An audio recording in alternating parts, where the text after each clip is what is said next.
Live from Safeco Field in Seattle, Washington, CSN Houston brings you Houston Astros baseball. Today's Memorial Day game sees the Astros go for the split while closing out this four-game series with the Mariners. Hi, everybody. Alan Ashby, Mike Stanton with you today as we close out this series. The Astros with a shot to pick up a split in the series. Dallas Keuchel, not a bad guy to go to the mound for you when you're trying to pick up a big win for the ball club. Dallas Keuchel, just 26 years of age in his third year in the major leagues, and you can see how the numbers have drastically improved as he's moving along. How about the strikeouts this year up to over the 8 mark, and the home runs way down. Dallas Keuchel has been great in recent starts as well. He could very well have had a couple of back-to-back shutouts. Dallas Keuchel is pitching great ball, Mike. Yes, he really has. 8 2/3 shutout baseball last time out against Anaheim. Ended up giving up a couple runs. Doesn't change the fact of how well he pitched in that game. And he does just a great job of pounding the zone. Has the wonderful two-seam fastball, a good changeup, and a very underrated slider that he gets a lot of swing and misses on. Dallas Keuchel doesn't go out there unopposed today. He'll face a great right-hander for Seattle. Hisashi Iwakuma goes to the mound. This guy is 26-11 in his 3 seasons now in the big leagues. He's 3-0 in 4 starts this year and off to an ERA that's below the 2 mark. This guy is one tough customer. He really is, and he's one of the best unknown pitchers in all of baseball. This guy won the Cy Young equivalent in Japan before coming over here, and the last couple years has been the Seattle Mariners' most consistent and best starter, even with Felix Hernandez on the staff. Guy that does not throw overly hard, about 90 miles an hour, has an outstanding slider and a wipeout split finger change. Coming up, we're set for a showdown in Seattle with 2 of the brightest pitching stars in baseball. The splitter of Iwakuma against the slider of Dallas Keuchel. Who comes out with a win? First pitch is coming up.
Houston Astros baseball is brought to you by Jack in the Box.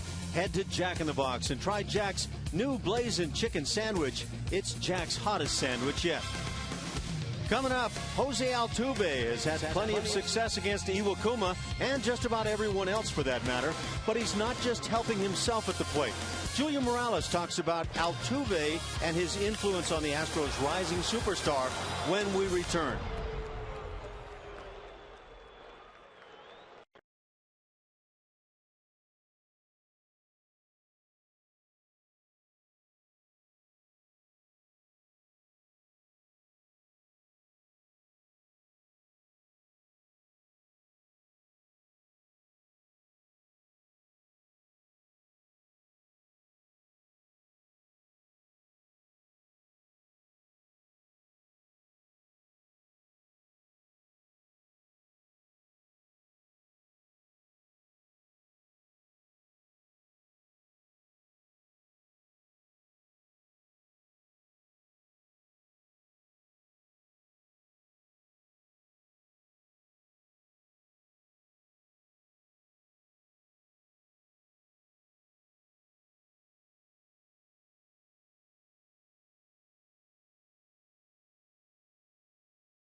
Wrapping up a 4-game series between the Astros and the Mariners. The Astros look to even up this series today as they grabbed the win last night. Offensively, a much better showing.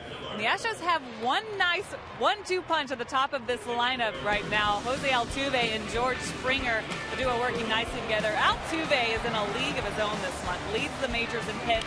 He was 2 for 4 last night with an RBI single, and in his last 14, batting .444 with 28 hits. It's been a great month for him as of late. And since Bo Porter put these two guys back-to-back, here's how they've done. In 9 games with Altuve ahead of Springer, Altuve hitting .357, Springer .303. Nice on-base percentage for these guys. Springer slugging .727, Altuve crossing the plate 10 times. Springer with 4 home runs, though, and 2 of those came in last night's game.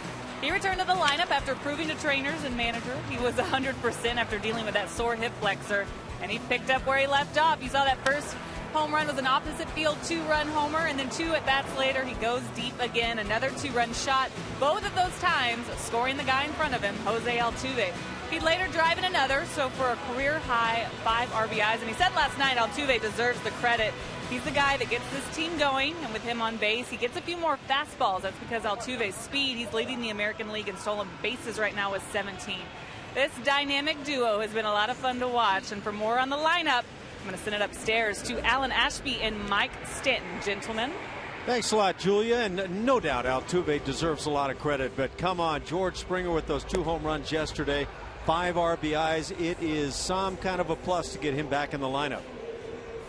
And that lineup for the Astros this afternoon as they try to even this series at 2 games apiece. Bo Porter has Jose Altuve in the top spot. Why not? Followed by George Springer, and that's a no-brainer. Dexter Fowler will be in center field. Middle of the order, Jason Castro. He's the DH. Matt Dominguez at third, and at first base, Mark Krause. In the bottom 3, left fielder Alex Presley, doing the catching Carlos Corporon, and at shortstop, Marwin Gonzalez. Hisashi Iwakuma getting the start for the Seattle Mariners, the 33-year-old right-hander making his 5th start on the season. In the previous 4, he's got a 3-0 record, a 1.76 ERA, 20 hits in 30 innings, so he's been outstanding.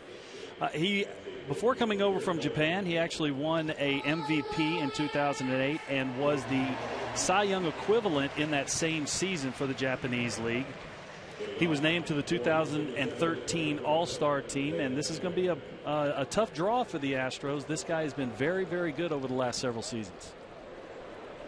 3-0 to start the year, 26-11 on his career. He has been just a great pitcher, as you say, Mike. 2.76 his lifetime ERA in 67 games, 53 of those as a starter. So he'll get set now for just his 5th start of the season and brings a strike to start it. There's Jose Altuve and where he stands, and that's just in hits. He leads the league, followed by Melky Cabrera, and then on down the list, Robinson Cano is 4th in the league. Altuve puts it on the ground as shortstop. Miller is there, and out number 1 on the afternoon. Defense for the Seattle Mariners. Cole Gillespie gets the start in left, James Jones in center, and Michael Saunders will be in right. Kyle Seager at third. Brad Miller gets the start at shortstop. Robinson Cano at second. Judson Smoke is at first. Mike Zunino is back behind the plate. And, of course, Hisashi Iwakuma on the mound. So George Springer comes to the plate. And again, 2 bombs in yesterday's game. 1 to right, 1 to left. Each 2-run shots. And first pitch swinging puts it in the air to right field. But this one easy for Saunders. He'll make the catch and 2 outs. So it doesn't figure to be an easy day for the Astros today, nor does it figure to be easy for the Seattle hitters. A very nice pitching matchup. The Astros will head out following today's game on to Kansas City. 3 remaining games on this 10-game road trip. Scott Feldman pitches tomorrow's game, a 7-10 start against Yordano Ventura. He is the ace youngster for Kansas City. Very good arm.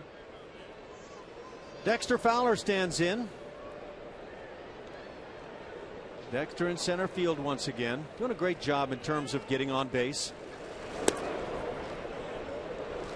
Alan, Hisashi Iwakuma, not an overly fast worker in between pitches, but throws a lot of strikes and usually keeps a pretty low pitch count. So with him and Dallas Keuchel on the mound, don't want to jinx anything, but this could be a quickie. Well, you just messed up the day for me. Figured I was. Dallas Keuchel does love to pitch quickly. There's no doubt about it. Count even at a ball and a strike.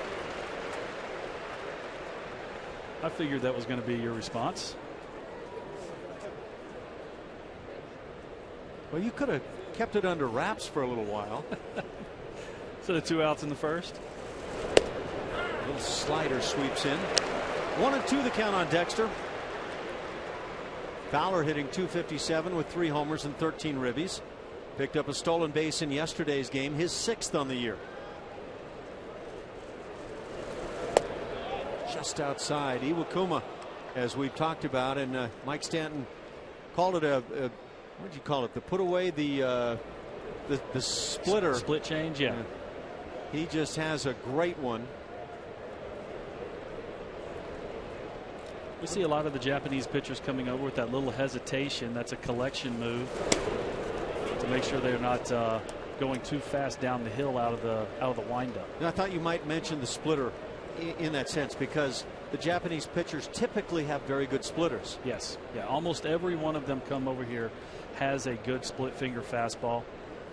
Hisashi Iwakuma, what makes him so good is he has the ball going the other way, has a very good slider. There's the splitter for the strikeout, a 1-2-3 first as Iwakuma dazzles.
Seattle, a scoreless ball game, and the Mariners come to bat.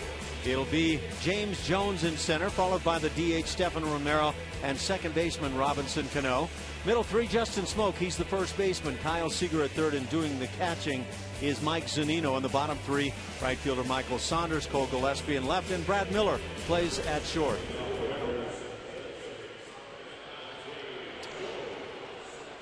Here's Dallas Keuchel's numbers on the year. 5-2 with a .292. He came within 1 out of throwing back-to-back shutouts his last time out. He's 26 years old. He's been the Astros' most consistent starter in his 9 starts. He's had 7 quality starts and has been just doing a spectacular job as of late.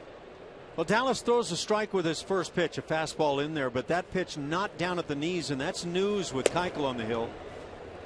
Dallas in those last couple of starts just steadily at the knees and below the knees, and creating more ground balls than anybody else in Major League Baseball. Just what you'd call for him up a little more than he would like to be. It's 2-1.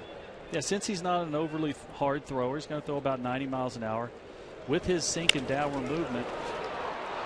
And he creates another one of those ground balls, sharply hit, but right at Krause at first base, and the first out for Dallas. Here's the defensive setup for the Astros today. Alex Presley in left, Dexter Fowler in center, George Springer in right, Matt Dominguez is at third base, Marwin Gonzalez getting the start at short, Jose Altuve at second, Mark Krause at first, Carlos Corcoran getting the start behind the dish, and we've talked about Keuchel on the mound. Stephen Romero, the DH. 0 for his last 6 as he fouls off the first offering. Colin, you were talking about that ground ball rate. It's actually going into today 3.52, which means he's got 3.5 ground balls per fly ball out, which leads the major leagues. And if he continues this, it's kind of an historic number. And you keep in mind that when you look at that number for most pitchers, they're trying to get to 1.0, which means they give up as many ground balls as fly balls. And Dallas Keuchel way past that figure. Ground ball to Krause. He's got a long toss on to Keuchel, who gets there in time, and 2 outs here in the first, and a couple of ground balls for Dallas. Here are the numbers on those ground ball rates. You see Dallas Keuchel at almost 70%, which is absolutely incredible. But the one thing he has in common with all these guys, Tim Hudson, Masterson, guys heavy sinker, a lot of downward movement. The surprise on this list is Sonny Gray. He's usually he's a 4-seam fastball curveball guy, but he does a very good job of getting a whole lot of ground balls also. But Dallas Keuchel creating numbers in terms of those ground balls that are hard to believe right about now. Almost a third of the way into the season. Robinson Cano shows bunt and takes a strike. Seen Robbie do that dozens of times over the years. Never really seen him lay one down, though. Major League Baseball has just seen a no-hitter today. In Philadelphia, the Dodgers' Josh Beckett picks up a no-hitter against the Phillies. 6-0 that final. So congratulations to Houston native Josh Beckett with the no-hitter. Yeah, the spring. Strike at the knees. It's 1-2. Josh walked 3, struck out 5.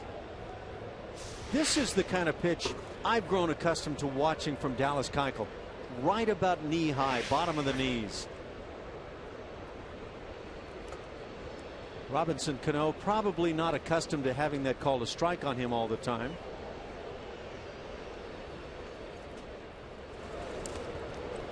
And then Keuchel, who has been striking out far more hitters this year than in the past, goes to the slider.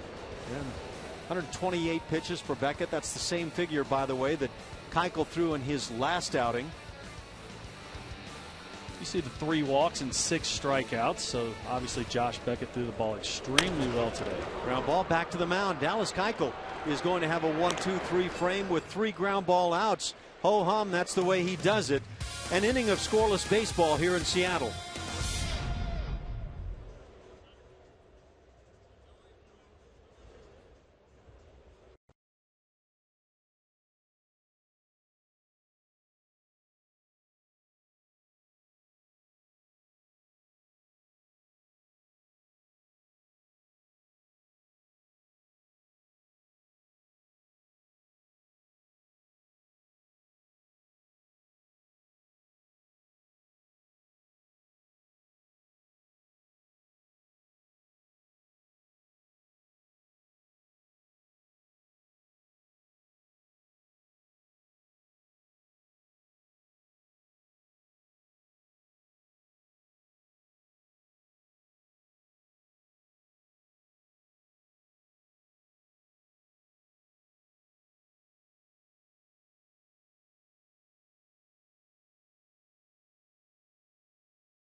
And remember to log on to csnhouston.com. Check out Astros Endgame Live for enhanced Bloomberg stats. You can follow the action like never before. Also, vote for Player of the Game. The winner will be revealed during Astros Postgame Live.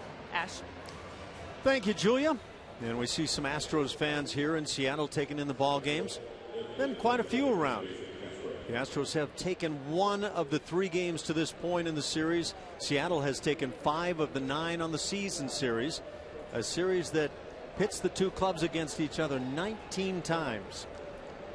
So it's game number 10 already. Jason Castro at the plate. He's the DH this afternoon. Castro picked up a hit in his final at bat in last night's game, hitting .223. 6 dingers on his year, 23 RBIs. The Ribbies lead the club, but watch out, George Springer is coming along. We mentioned that no-hitter by Josh Beckett. That's the first one this year in Major League Baseball. The last one thrown the final day of the season last year. Henderson Alvarez for the Miami Marlins. Last year saw 3 no-hitters. 2012 was the year of the no-hitter.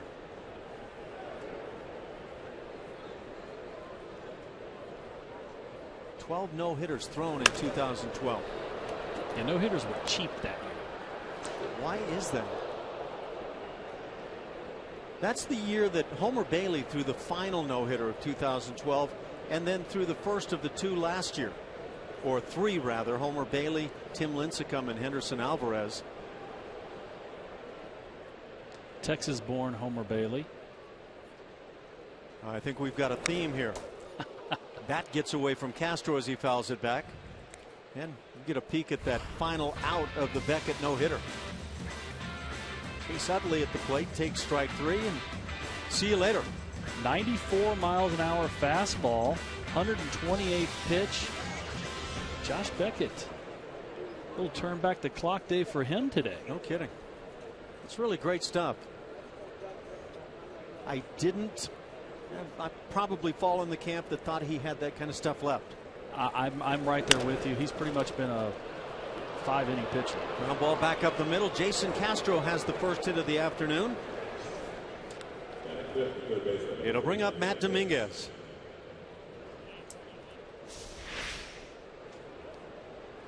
That was the split finger fastball, but after Iwakuma getting behind in the count 3-0, you see Robinson Cano was playing in the 3-4 hole. Reached out, put the wood on it, got the ball up the middle for a knock.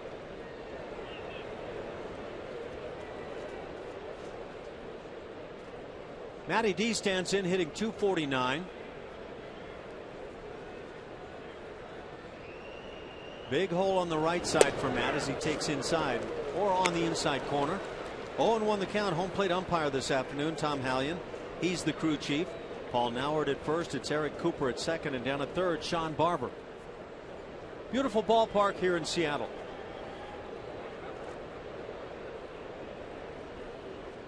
They got it done right when they put this together. Ground ball to third. 2 hops for Seager. He tries to get the double play started, but the throw to Cano takes him off the bag a bit. They get the lead out, so the fielder's choice. Matt Dominguez reaches as Castro is erased. Just a reminder as you enjoy a cold one to look forward to Miller Time later in today's game, brought to you by Miller Lite. 1 out for Mark Krause. And by all rights, with Dominguez going down the line, that should have been a double play. Just not the best of throws from Seager, and then Robinson Cano appeared not to be able to get the ball transferred to the right hand. Yeah, if there's a clean transfer, Robbie definitely has the arm enough to get Matt Dominguez right there. Mark Krause still hanging out on the interstate, hitting .177. 3 home runs on the year. Third baseman Seager comes well off that third base bag. Probably 40 feet to his left.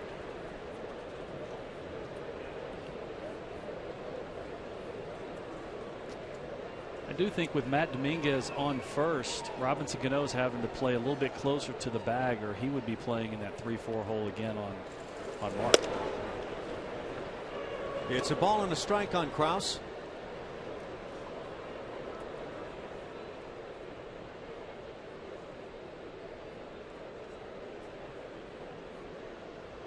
I know because I've been a part of a few no-hitters.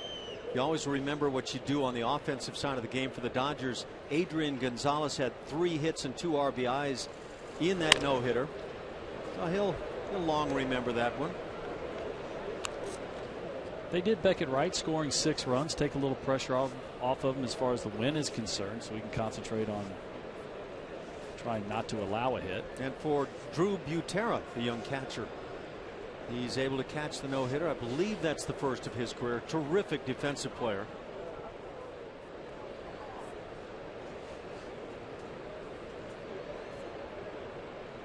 Just the second inning, scoreless game here in Seattle. And it figures to be close and tight throughout the afternoon. Ball's fouled down the left side. Have 2 very good pitchers. One of the things I like, neither one of these guys are radar gun junkies. They are true pitchers. Yeah. Move the ball around, change speeds, add, subtract. Now, were you one of those junkies? Early in my career, I threw the ball pretty well. Later in my career, a little bit more of one of the crafty left-handers, if we're going to go there. Did you take the peek at the readings? Hot shot past a diving Cano into right field. Stopping at second is Dominguez. Second hit of the inning as it is picked up by Mark Krause with 1 out, runners at first and second for Alex Presley. On occasion, I did take a little gander up at the board. Most of the time, I put my head down shaking because it wasn't exactly as hard as I was expecting. Now, did you take your peek in a fashion that you could deny to teammates that you were glancing? Didn't really think about it. Didn't care, huh? No. Early in my career, they didn't have the radar guns up in the stadiums like every single one of them have them now. Alex Presley at the plate, also on the interstate at 186. He's had his struggles in recent times.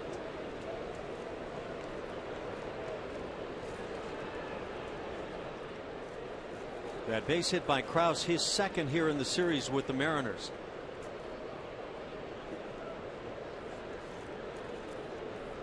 Mark was a little out in front of that. I think it was a split finger fastball, but since Cano was having to play double play depth closer to second base.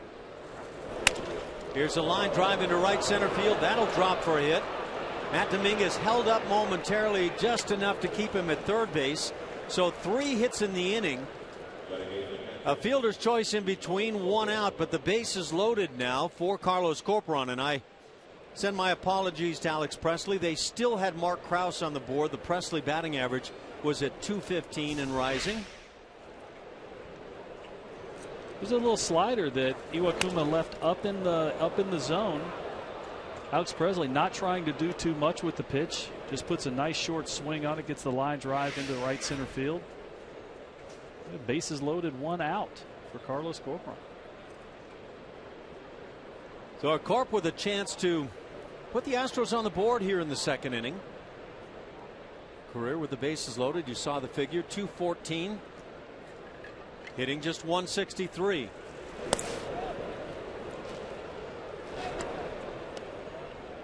Hisashi Iwakuma starts the day with an ERA at .175. So you know he hasn't been challenged a whole lot. 176 to be specific. Last year he finished at .266. Very good figure. He was an all-star. He was third in the Cy Young voting. And a 2-0 count now to Carlos Corporon. Iwakuma getting a little irritated with himself. You can see the facial expressions, the body mannerisms out there. Not feeling really comfortable with what he's doing as far as control and command.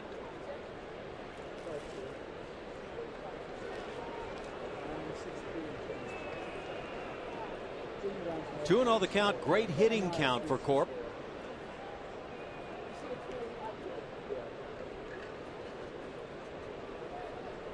Iwakuma works it from the stretch. Ground ball hit to second. Cano tries to get the double play, and they get it easily. 4-6-3. And just like that, Iwakuma gets out of the jam. Still scoreless as we go to the bottom of the second.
This will be his last time out here against Mike Trout. You see the good downward action, the change of velocity has him out in front. Mike Trout tries to go down and get it, but you see that's where he's looking to put the ball, especially when he's ahead in the count. You see a lot of weak swings right there, and what that tells me is he sets up those pitches nicely. And here you see with 2 strikes, the slider is really the go-to off-speed pitch for him to try and strike the hitters out. But those sliders are set up by the good 2-seam fastball, the good changeup away. Then he can get the ball going in the other direction to get the swing and miss with the batter over the top. You know, like with a lot of pitchers, it's intriguing what you call given pitches.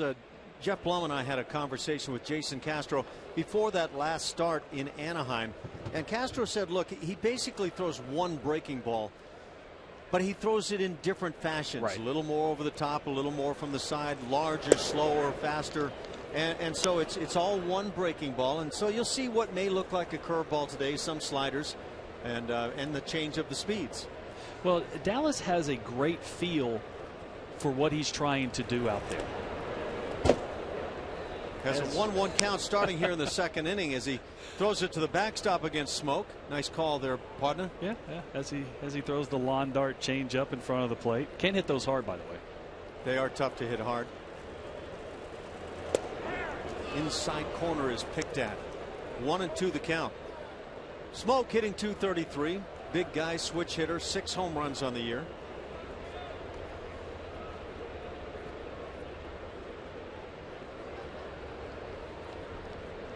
The Astros had a golden chance to get on the board in the second inning.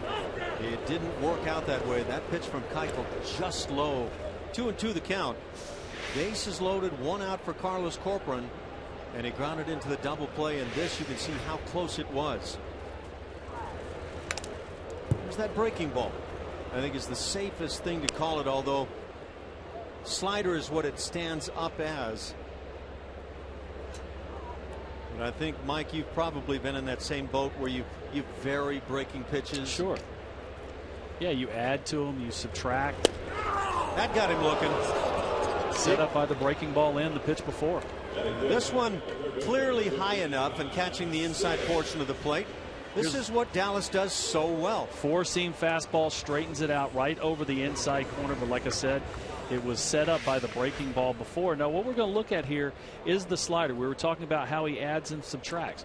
He holds the ball in a situation like this, and then he rotates. As he wants to add to it, make the break a little bit shorter, he has the ball come off the end of his fingers. As he wants to make the ball break a little bit more,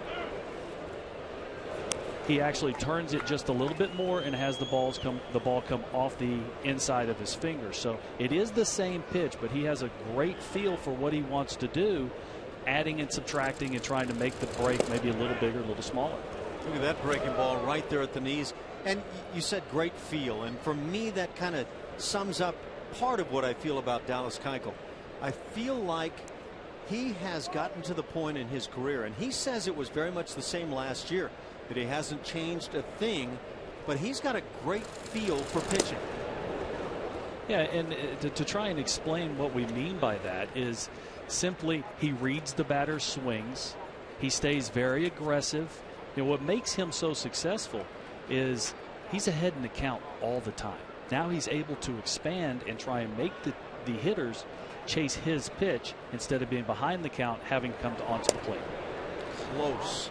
Boy, he puts it on the hitter and the umpire for that matter. A lot of pressure on the umpire, yeah. You keep putting those pitches just under the knees, just off the corners. And eventually you get some calls. And also you get a lot of swings like this on pitches that are not in the strike zone. A couple of strikeouts here in the second inning. There's a great breaking ball by Dallas Keuchel. Just in a perfect spot. After throwing the four-seam fastball just off the plate away, now he gets the breaking ball going down and away. Seager, you can see the expression on his face, not really happy with that result. Well, you better not try to pull that pitch. You're not going to be very successful with it. Mike Zunino, the right-hand hitting catcher, stands in. Lines one into left field. There's the first Seattle hit of the afternoon. Off-speed pitch, staying up. This is not where Dallas Keuchel wants the pitch. This is a ball elevated up and out over the plate. For a sinker ball pitcher, he has to have the ball in the bottom half of the strike zone. This one he misses up just a little bit. You can see belt high. That's happy zone for you hitters there, Ash. Well, that's also a happy time for Dallas Keuchel that this ball stays in play, because that pitch you'll find launched quite a few times. 2-out singles Zunino. He's at first for Michael Saunders. And again, the left-handed bat, such a prominent part of the lineup for Seattle. Dallas Keuchel is not afraid of the strike zone. We saw Brett Oberholzer struggle with these left-handers some last night. Dallas Keuchel has a much better breaking ball, and that's really what you work with as a left-hander to keep them off balance. Trying to pick at the outside black.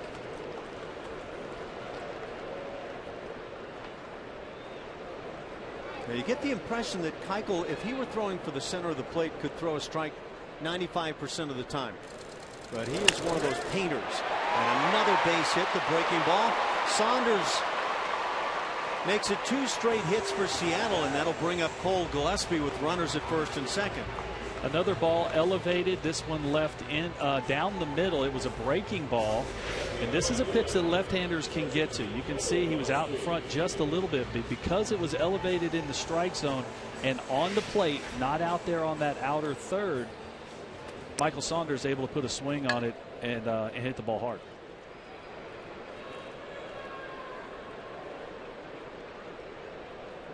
Still 2 outs. Smoke and Seager struck out to start the inning. Cole Gillespie hitting .217. Carlos Corcoran got some word from the dugout to make sure and let his infielders know what he's going to do with the baseball in the event that Zunino and Saunders take off. Not a likely event with Zunino, the catcher, the lead runner.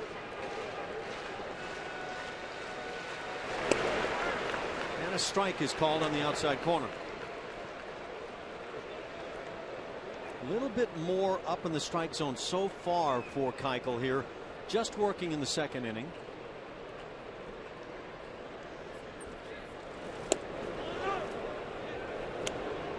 Boy, that's the way you pitch, and you saw Corcoran kind of tilt his head like, boy, pretty good pitch, you might want to consider that one. Watch what Corp does right after the lack of call here. Not quite a chance to see it. Yeah, there's a backdoor breaking ball.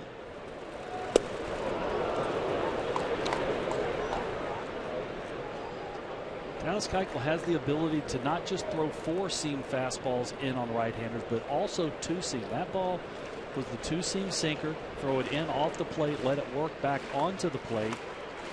It'll be a very tough pitch as long as he gets it in there on those right-handed hitters.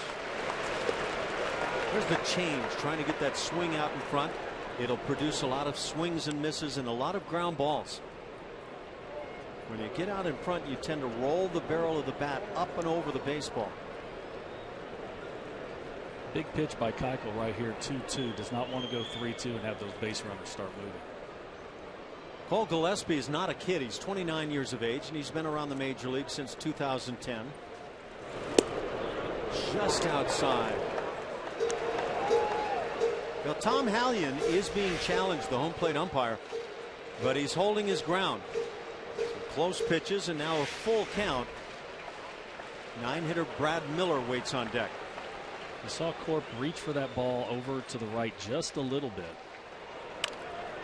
A little tapper out on the third base side. Keuchel with the play, guns and throws it down the line. 1 run will score, and now being held at third base is the trail runner Saunders as George Springer hustles to get that ball down the line. And Dallas Keuchel with the throwing error creating the run here, but that was a tough play as he and Corporon collided together. It was going to take a great throw. He did have a chance. You see Springer comes up and throws an absolute missile to the plate and a perfect swinging bunt.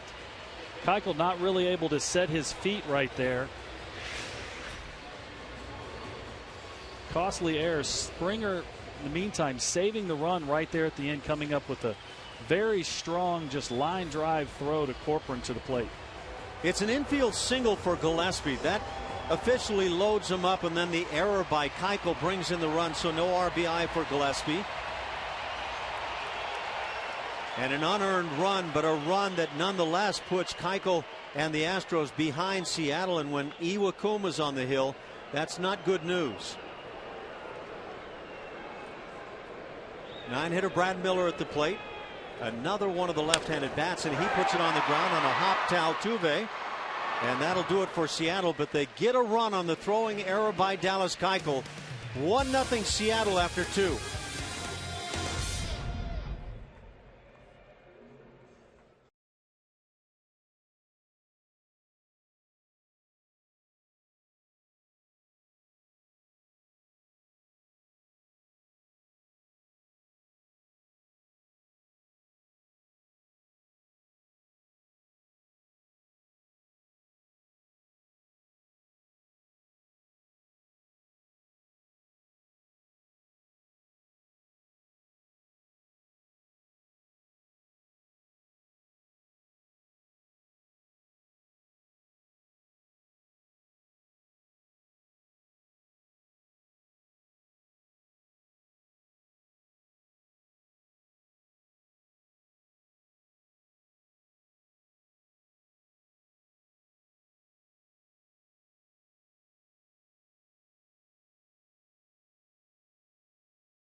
To tweet your photos using hashtag CSNHFanPhoto. This is for a chance to have it shown in an upcoming broadcast that's brought to you by AT&T. Altuve's coming up here in this inning, and we talk a lot about how he's leading the majors in hits and how hot he is at the plate with stealing bases. He's leading the American League with stolen bases, 17. And just chatting with him a couple days ago, he is so much healthier this season than he was last year. We watched him deal with all kinds of minor injuries, guys, and he just looks so much better running. He said a lot of that had to do with the fact that he did not play winter ball, and he was able to just focus on getting healthy and losing some weight. Lost about 10 pounds, so he feels faster. Ash. Thanks, Julia. And that's a really intriguing comment, too, as Marwin Gonzalez leads off here in the third inning. Seattle on top 1-0. But talking about Altuve, I keep hearing this about he's running so much better. And yet this is a guy who a year ago stole 35 bags. Base hit into right field by Marwin as he gets the third inning started. That's the fourth hit of the afternoon for Houston against Iwakuma. So again, you know, Altuve stole 35 bags, a career high a year ago, and he's running so much better this year. What's he going to do with stolen bases and the hits? And well, he's been fantastic. Well, if Springer keeps hitting home runs behind him, might not want to do quite as much running. But the fact that he didn't play winter ball, I think, is fascinating. And the reason I say that is, yes, he was able to get himself physically, give himself a break physically, but also mentally. He had a tough go of it last year. He lost his grandmother, and then just the struggles of the year and all the little nagging injuries. Sometimes a mental break can be as important or more important than a physical break. Altuve was caught stealing 13 times. That was a high in the league last year, but still not a bad figure at all. I think he's a much more talented player than a lot of people who maybe think of him as a novelty. Yes. Are willing to grant. He is very good with the bat. He's had a tendency of not drawing walks in the past, and therefore the on-base percentage hasn't been as high as you might like, certainly for somebody at the top of the order. But he's improving this year in that regard. He's already drawn 15 walks. He drew all of 32 last season. Well, Ash, I think we're seeing a little bit more range at second base. Marwin goes. The throw down is perfect, and they got a nice throw from Zunino. So caught stealing is Marwin Gonzalez. And the first out here in the third inning.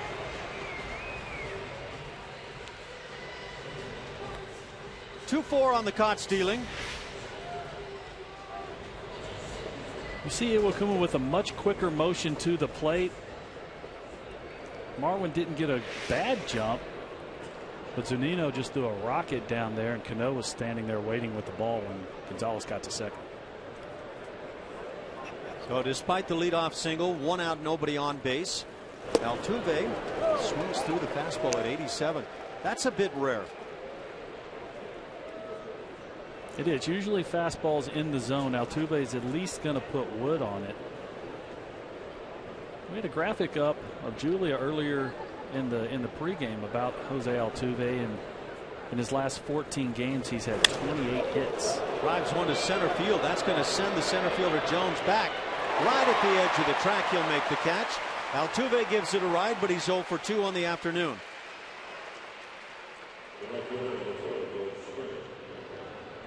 That'll bring up George Springer. Springer flied to right field in the first. Springer has hit in 6 straight. And again, if you missed yesterday's game, George Springer was the example of the monster that he has within him. A couple of 2-run home runs. Drove in another run with a great job hitting a slider on the ground to drive in a man from third base. Career high 5 RBIs, one-man wrecking crew. All of that coming as he just kind of re-entered the lineup yesterday, missing a couple of days.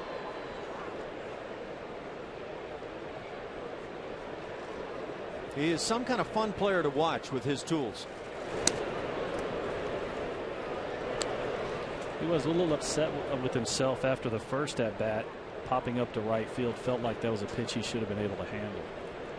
It's kind of the same thing as the home run that he hit in the first inning yesterday. Just waited on the fastball, had the big swing, but this one got under. And now 1-2, and I'm not sure that's an ideal count to see Springer taking fastballs for a strike off of Iwakuma, because now where Iwakuma likely goes is that foul and filthy splitter that he has. And the splitter comes for the strikeout. Second recorded by Iwakuma. 3 hitters is all the Astros sent to the plate in the third despite the base hit. It's 1-0 Seattle.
Astros in the bottom of the third. Here's a look at the Astros' upcoming schedule presented by Progressive. After today's game, the team goes to Kansas City for a 3-game set, then back home for a 4-game series against the Orioles. The Angels will be at home and then back on the road for the Twins, and after that will be the Diamondbacks. So we get back to where there's a little bit warmer weather for you guys. A little bit of May baseball remaining. May baseball that has seen Jose Altuve just tear it up, and George Springer hitting the long ball. 6 home runs in the month for George. Dallas Keuchel has been brilliant on the hill. Has a 1-1 count on the leadoff man, James Jones, who grounded out to first base to start things for Seattle in the first. Curve ball grounded back to the mound. Ground ball outs. Dallas Keuchel does it, and he isn't losing much of a beat here this afternoon. Well, he's not had a little bit of a elevation in his pitches in his last inning, but those first couple pitches here against Jones, he's got the ball back in the bottom half of the zone. That's his 5th ground ball out. Now that says he's behind on the pace, but still pretty darn good. Ball hit in the air to center field, just gliding back, and to his right is Fowler to put it away. 2 outs in the third.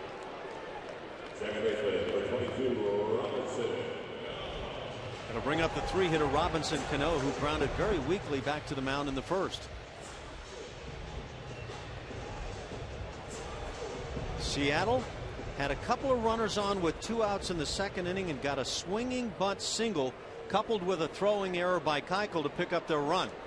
The Astros had the bases loaded with 1 out in the second and got a double play grounder hit by Carlos Corporon. And so one hit or one pitch can make all the difference. Leaping grab Marwin Gonzalez. A 1-2-3 third as Robin Cano is robbed.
Hey, every Thursday night home game, Thursday day could be too, at Minute Maid Park this season is Dollar Dog Thursday, and the next chance to feast on some Dollar Dogs is Thursday, May 29th against the Baltimore Orioles. For tickets, call 1-877-9-ASTROS or visit astros.com. Who doesn't want sriracha on their hot dog? Remember when they had that sriracha night the other night? Julia, are you tough enough for that? Oh, yeah. Really? Yeah. You don't like hot food? No, I do. In fact, it's been a real issue for me over the years. I will load it up. Yeah. Yeah. Tabasco has been my friend for a long time. Dexter Fowler trying to make the bases his friend here in the inning, leading off the 4th inning. Dexter struck out swinging in the 1st. Iwakuma has struck out a pair. Pitch hit down the left field side, slicing in the corner, and goes foul. So this is what they look like. I have to admit, I've never tried the sriracha. I haven't either. Is that real hot, or is that just kind of a looks like it should be hot, but kind of a mild sauce? It looks like it would be. It looked very good on my shirt. Yeah. Julia, jump back in, Julia. We need you. You've tried the sriracha? There's a little heat, but it's I'm mild. tough, so yeah, it's mild to me. Okay. How are you with Tabasco, for example? I like Tabasco. Yeah. Strike of the knees on Fowler. It's 1-2. I like hot salsa. A lot of jalapeno, Yeah. the fresh jalapenos. Uh-huh. Well, that sounds good. Get the nose running. See if you can find something for. I've already got that going on up here, so there's no change if you can find something and bring it up for us. Well, that's really how you rate them, is if they clear your sinuses or not. Hey, Julia, have you heard that Jack in the Box has a blazing chicken sandwich? Blazing. It's their hottest sandwich yet. You're making me hungry down here. Well, I think you've got some options. I'm not sure we do. 2-2 pitch to Fowler. Hit sharply and back up the middle. Solid base hit. The Astros are laying the barrel to the ball here this afternoon.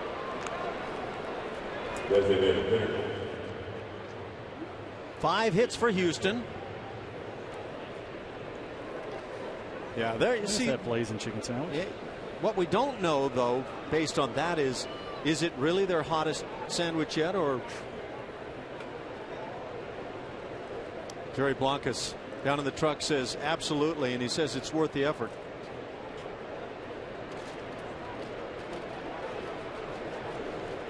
Is it so hot you should have a little milk afterwards? No, you don't need milk. That's you have to savor the heat. Got to feel it for a little while afterwards. You got to enjoy that stuff. Jason Castro takes a strike. He had a base hit as he led off the 2nd inning. So Castro has had hits in consecutive at bats. Now hitting .228. Yeah, I'm with Julia all the way. I spice it up for me. It's created a few problems through the years for me, but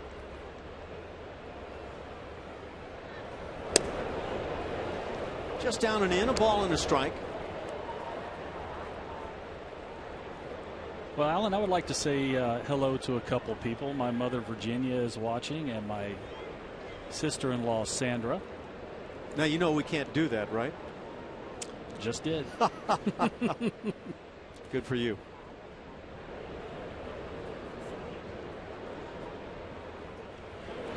Ground ball hit to second. Could be 2. Cano on to the shortstop Miller, and back to first. Smoke for the double play. 4-6-3. Second one turned by Seattle. And that 4-6-3 combination for the second time. So that erases the leadoff single and brings up Matt Dominguez. You can see Castro going at the ball that's a little bit down and away. This is what you're talking about, hitting those pitches, trying to pull those pitches. Got out in front. Robinson Cano, not a guy you really want to hit the ball to. He's got a pretty steady glove. It's really good with that backhanded flip to start double plays. Such baseball instincts. I mean, there's a lot of things he does that you wouldn't actually teach maybe a youth. No, in fact, you would tell most infielders don't do it this way. That's right. That's right. We know that Cano looks really good and he wins gold gloves and that sort of thing, but don't do it this way. He's exceptional.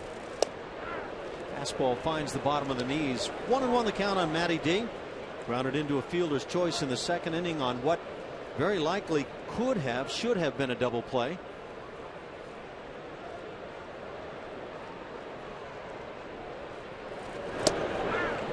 And again, there's the bottom of the knees. Now Dallas Keuchel may say, don't forget that one for me, because we saw Dallas deliver that very same pitch and not get a strike call.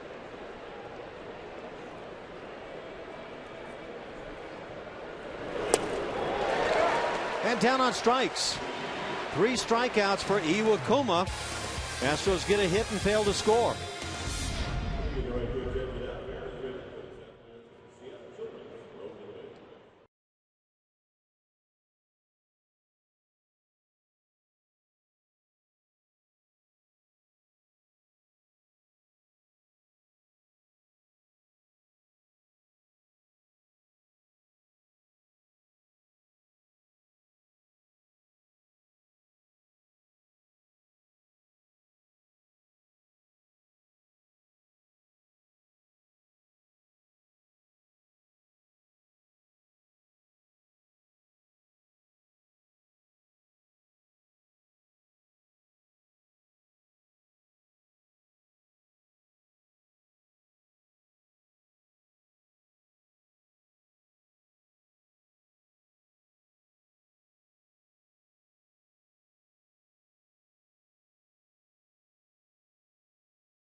The fourth, and Comcast Business takes us inside the game. We're taking a look at Dallas Keuchel and where he's pitching inside the strike zone there. And the numbers you want to look at is that lower part of the strike zone.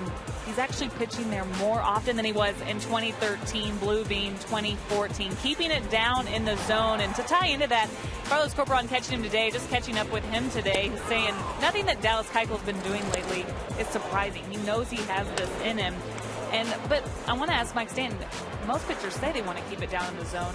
What's the difference here with Keuchel? How much does this help him? Oh, it helps him tremendously. I mean, you're talking about a guy that throws a sinker. That's a very good sinker. With the changeup and the slider or breaking ball, everything going down. When you elevate it, gives the hitter a better chance of making a good pass at the ball. When you get it down around the knees, especially with that downward movement, very hard to get the barrel underneath the ball and get the ball in the air. And that's why he's just done a great job of keeping the ball at the bottom part of the strike zone, and that's why he creates all those ground balls. You know, there's a unique type of hitter that has a shot on that low pitch of keeping it fair, and that Miguel Cabrera. I mean, there are reasons why he's such a great hitter, but he's got that drop the barrel style where the barrel winds up much lower than his hands. Yeah. And that leaves top and bottom of the bat as areas to hit line drives to both fields. And I just think he's not unique in that regard, but he's among some guys that are a little bit unusual. But his skills go way beyond unusual. Vladimir Guerrero used to be that kind of guy. Here's a drive to left field, not deep. Gillespie is there and makes the catch, or rather, excuse me, in left field, that's Alex Presley, and out number 1 here in the 4th inning.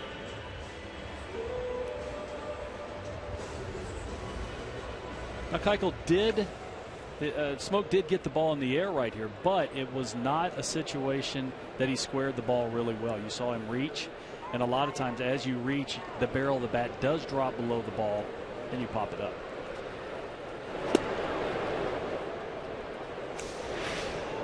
Take a little look at that last out by Smoke, but you see the off balance, the front leg give, the backside drop, everything as he extends out front. The barrel of the bat drops down below the ball and you pop it up. So he did get the ball in the air, but that was weak contact. Kyle Seager struck out. That in the 2nd inning. Hits one on the ground to second base. Altuve with the play.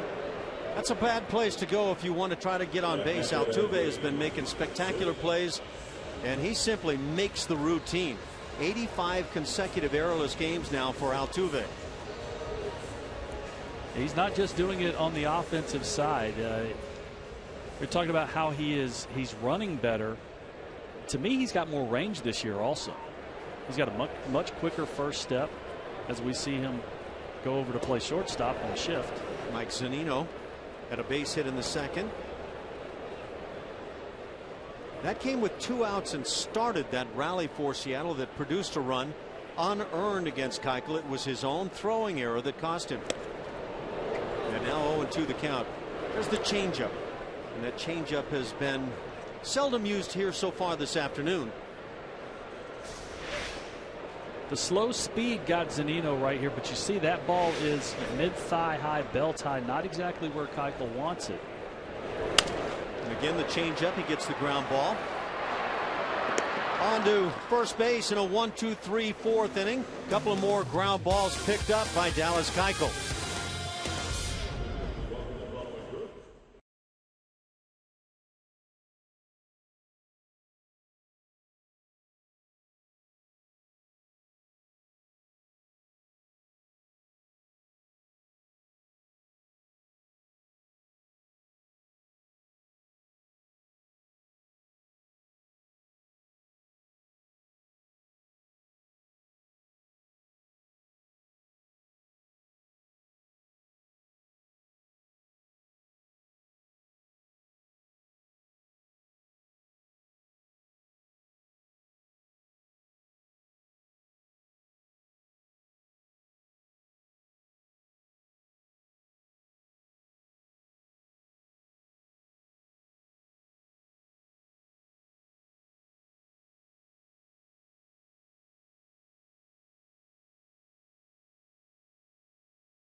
Astros baseball is brought to you by AT&T Uverse TV. Check availability at 1-800-PICK-ATT. Rethink possible. And by your local Toyota dealer. Your chance to save on a Camry ends June 2nd. Hurry to buyatoyota.com.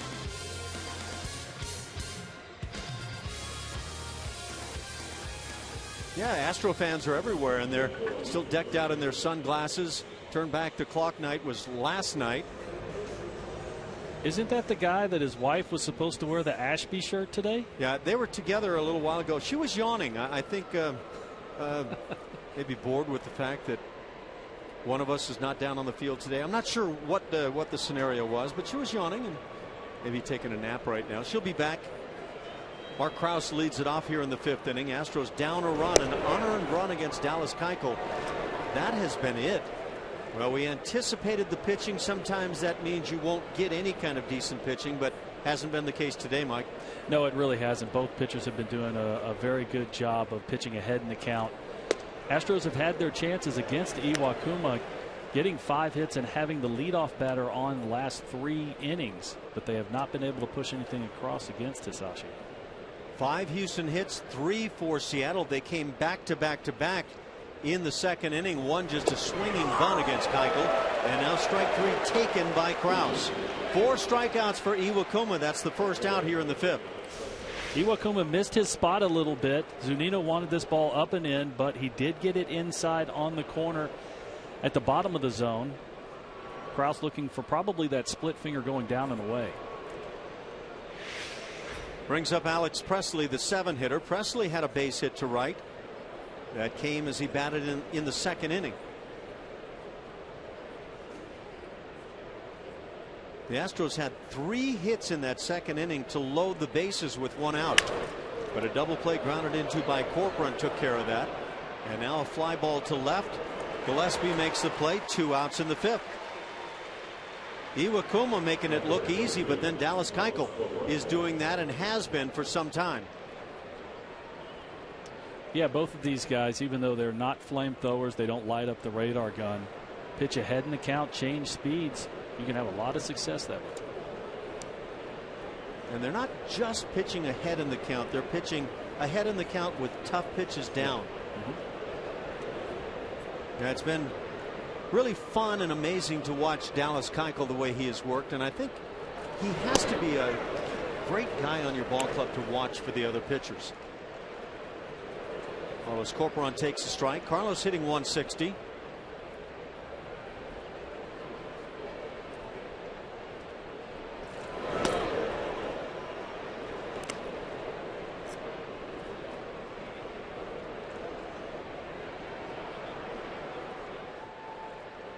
First game for Carlos here in this series with Seattle. Had 1 hit in the Angels series. Fly ball to left. That'll push Gillespie back on the track. He'll make the catch. A 1-2-3 5th. And Iwakuma is breezing.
Astros prizes, from autographed baseballs to game day tickets and more. Just tweet at CSN Houston, hashtag CSN Baseball Suites, and you could win Houston Astros prizes.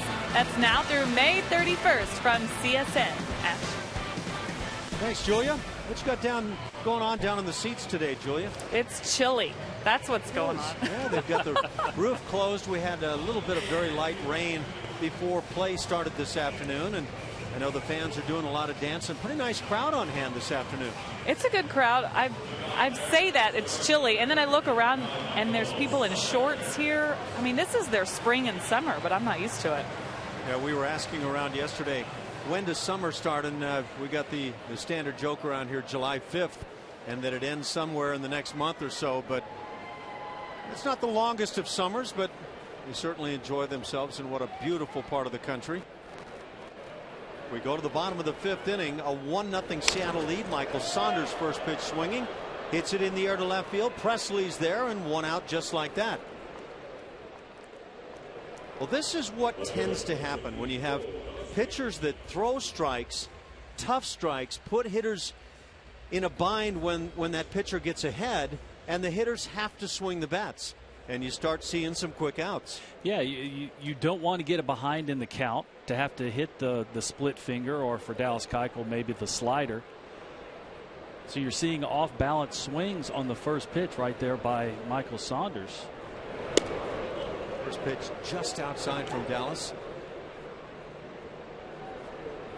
You see some very quick body language with guys at times, and Keuchel's head kind of turned as if, wow, I thought that was a pretty good one. He gets the strike at the bottom of the knees. It's 1-1. Gillespie, the 8-hitter, he had a base hit. It was his swinging bunt single on the third base side of the mound. Keuchel got on it, but so did Carlos Corcoran. The two came together. Keuchel fired to first base and threw it down the right field line, and that has provided the game's only run to this point.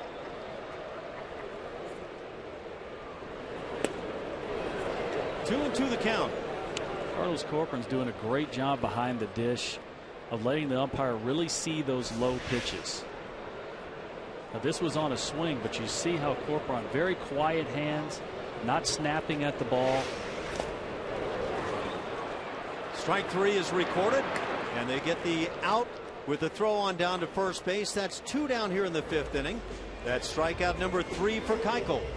See some of the brightest upcoming stars in baseball as the Corpus Christi Hooks take on the San Antonio Missions at Minute Maid Park Tuesday, June 10th. Get your tickets today by calling 1-877-9-ASTROS or visiting astros.com. It's the 9-hitter Brad Miller. He grounded out to Altuve. That in the second inning. And nothing new here. Keuchel gets in front 0-1. That starts. They appeal to third. Palms down. Coming back from the third base umpire. We're going to take a look at the previous pitch. You see Corcoran pull that ball up just a little bit, not so much to upset the umpire, but really tried to sell that bottom half of the zone that Dallas Keuchel needs to be effective. Believe me that umpires don't like catchers pulling the ball. Right. Don't buy into umpires get fooled by the pull job. They see it. What they buy into is pitchers being close time and time again. And Dallas Keuchel with a play on the soft line drive. A 1-2-3 fifth. Keuchel and teammates trail by a run.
Lead over the Astros. The Houston Astros host the 2014 Civil Rights Game on Friday, May 30th at 7:10 p.m.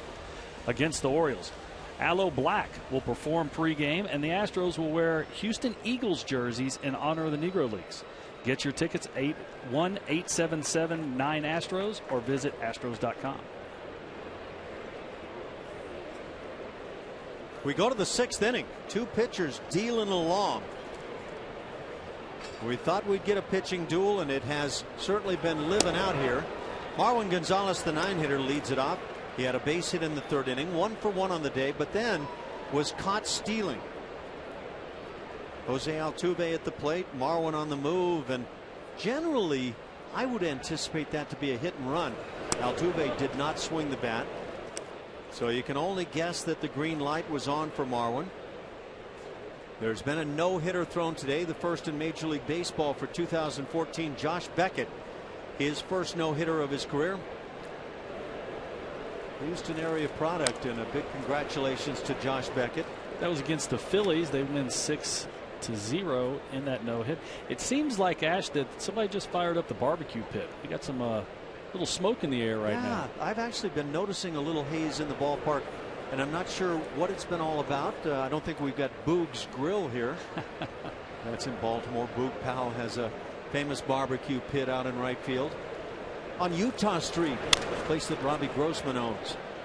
1-2 is hit on the ground. Cano throws him out number 1. That was the split finger fastball right there for Gonzalez. And you're going to see him really have to reach out to make contact on the pitch. And it's what's make that pitch so incredibly hard to hit is that it is a changeup. There is a speed differential, but he gets great downward movement going down and away from a left hand.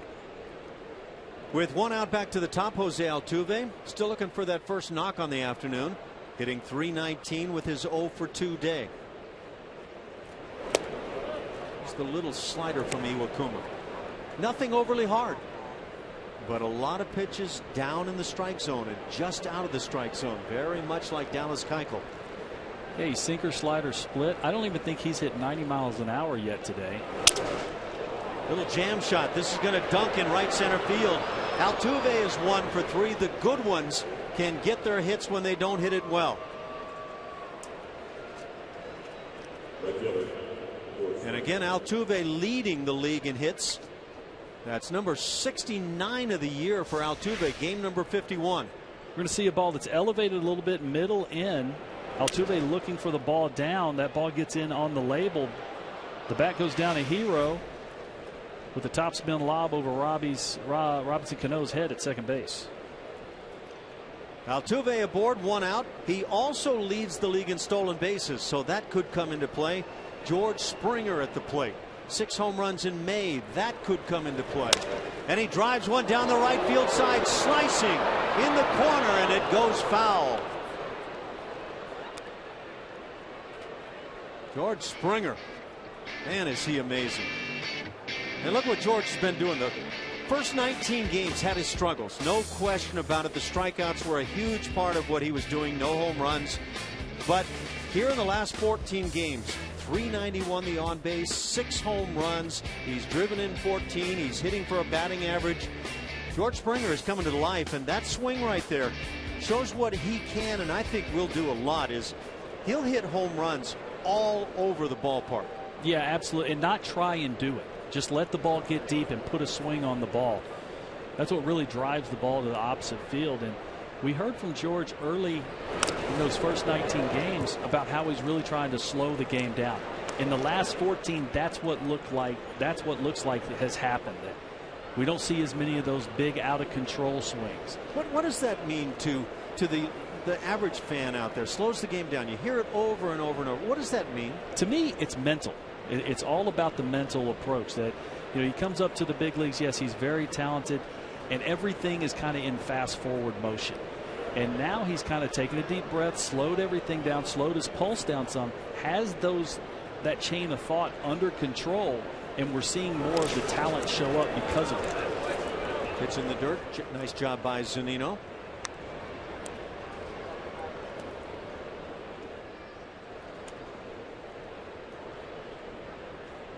Because in reality, there are certain aspects of a game physically that you have to speed up when you get with the best players in the world. But that mental side, you just kind of key down a little bit, relax, and let your talent take over, as opposed to trying to will yourself to get a hit in every situation. And this is a tough one with Iwakuma. That slider is drilled left field deep at the wall. See you later. George Springer, his third 2-run dinger this series, has given the Astros a 2-1 lead here in the 6th inning. And that's number 7 for Springer. Ties with Matt Dominguez for the club leadership. This was a slider that Iwakuma left up in the zone. He had thrown Springer a couple of them, so he had an idea what the break and what the velocity was. But when you don't throw overly hard and you elevate the pitch, this is the kind of things that can happen. This guy's special. And you spend some time when he was struggling and striking out so much of the time trying to say the tools are there. Yes, he's having a tough go, but he's starting to figure it out. And now you start to get that feel that more and more so George Springer is figuring out how to make his special skills stand up here in the major leagues, and he's doing it. And that was a nice compact swing. It wasn't that big overswing where he's kind of stumbling out of the box. Dexter Fowler hits it in the air toward right center a bit. Jones is there. He'll make the catch. 2 outs here in the 6th inning. Here's that swing by George Springer. We're going to see the slider up and out over the plate. And George Springer just putting good wood on the ball. You see him stay nice and flat with the shoulders. The bat path is flat through the zone. Gets around it just a little bit, but with his power, if he backspins the ball, it's going to go. I don't know if I'm Alex Presley, I'm probably over there saying, how do you do that? And can you teach me? Can we have a special session tomorrow? Jason Castro at the plate. He is singled and grounded into a double play. Slices one foul down the left field side. It's exciting watching George Springer. I'll tell you what, we get to sit and watch it day in, day out. You get to watch batting practice and you see the things that he does that other players don't have a chance of doing. And yet sometimes it doesn't translate in a game, but it's translating right now. Oh, it really is. And what you like to see is at least his last 3, none of these are solo shots. He's doing it with runners on base. You know, you've looked around Major League Baseball in recent years, and the Astros have been losing 100+ ball games, and you say we need one of those special players. We need some of those special players to get this thing turned around. Well, there's the guy right there. Yeah, we heard about the talent in the minor leagues for years, and we saw the championships that they won in the minor leagues, and you look at the top 100 prospects, and the Astros have players all over that list. Ground ball foul outside the bag at first, and I kind of take that top 100 with a grain of salt a little bit because George Springer wasn't even listed as the #1 prospect for the Astros. I mean, Carlos Correa is there, and I'm fine with that. The guy is super talented, and I think he's going to be one of those players too. But yeah, this guy, if you have played Major League Baseball and you get down on the field and kind of watch the things that he can do, it doesn't take long for you to go, this guy has a chance to be one of the standout players. Strike 3 called at the bottom of the knees. Caught looking is Castro. That'll do it for Houston in a 2-run 6th inning. That's all about George Springer, his 7th bomb of the year. 2-1 Houston.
In Seattle. This season at Minute Maid Park, every Friday night home game is followed by spectacular fireworks presented by Marathon Oil Corporation. Next Friday night fireworks is Friday, May 30th against the Orioles. Get your tickets today by calling 1-877-9-ASTROS or visit astros.com. Thanks, Julia. 2-1 rather. The Astros on top on that home run by George Springer. Oh, it's getting good. And Dallas Keuchel continues pitching great baseball. Falls behind on the count 2-0 on the leadoff man, James Jones.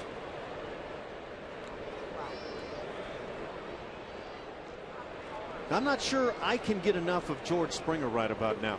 And I imagine for the average fan out there, as Keuchel brings the strike, that George is starting to become interesting.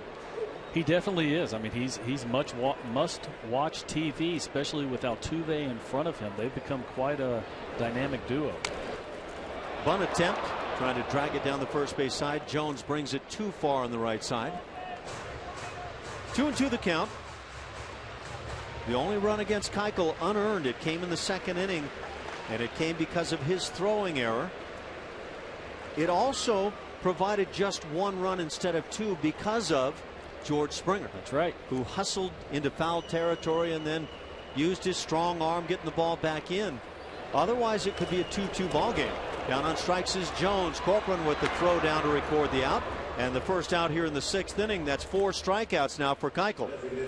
We're going to take a little look at George Springer's swing on that home run, and you see the great hand position when he pulls the trigger, the extension out in front, and you see him hit the ball right square on the screws. And look at the balance, Ash. He's not falling all over himself. The back shoulder didn't drop. You don't see the big uppercut. You know what I saw there is that right shoulder starts to drive through the strike zone instead of caving under with all the weight hanging on the right foot that we saw early on. He's starting to get through the baseball, and when he does, he's going to drive ball after ball. I don't know, from what we're starting to see, 7 home runs here in the month of May, that, by the way, ties a club record for May going way back to 1963. Howie Goss hit 7 May homers. What I see with George Springer is you could be looking at a guy who hits 40+ home runs. Now that, I hate even saying that kind of thing because it's a lot out there. Ground ball to the right side. Krause feeds Keuchel. Second out here in the inning, and another one of those ground ball outs for Keuchel. There have been a lot of guys through the years come to the major leagues, and they come with great credentials, and people say this guy's going to be the next great Mickey Mantle type player, whatever the case may be, and it doesn't happen. Right. But you have to be a really talented player to have that conversation start on you. And that conversation, you can have that conversation about George Springer. He is very special. Yeah, he really is. He's and what you like to see, he's a great kid. I mean, he works hard. He doesn't rest on his laurels. He's already got the ability to take the limelight, the spotlight off of himself. He puts all the credit on Altuve getting on in front of him for the two-run home runs yesterday. Yeah, which is nice. I mean, that's good teammate type talk. Right. And Altuve has been great, so he throws it in the correct direction. But believe me, the 2-run home runs go on the record of George Springer. No question about that. And that guy that can hit the home run is the guy that can take a lead for the other ball club, a deficit for your club, and turn it into a lead and hopefully a number of victories. Alan, that's a great point, because one of the things that this Astros offense has been struggling with the last several years is if they get behind, they have to have 4 or 5 hits to get back into the game if it's just a run or two. Mike, you have 4 rings. You played with the Yankees. You played with some clubs that could come from behind or that could create big leads, and it was because of some mighty big offensive players. Cano down on strikes. The foul tip hung on to by Corcoran. Couple of strikeouts in the 6th inning. 5 on the afternoon for Keuchel. A 2-1 Houston lead.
lead over the Mariners.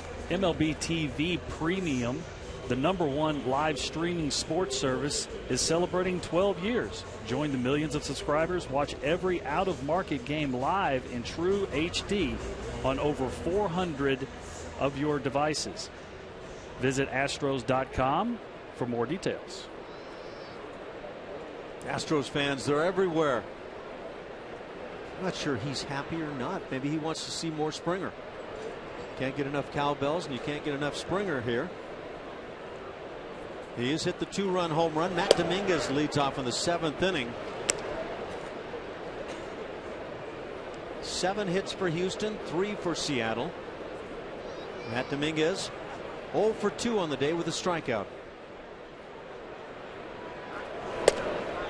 But for one pitch, Hisashi Iwakuma has been dynamite this afternoon. That last pitch really close on Matt Dominguez. Yeah, you can see the numbers. That was his 75th pitch, and we were here in the 7th inning.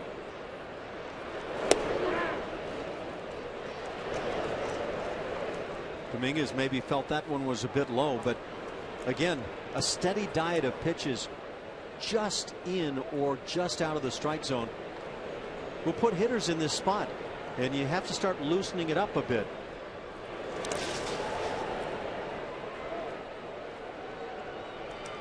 Now, I've said this before, but I watched Roy Halladay do it to the Yankees, Red Sox, and Rays, teams that had this game plan if they were going to take and take and take, and he would throw strike and strike and strike, and by the 2nd inning they had come out of the taking mode and were swinging the bats because he put so much heat on them.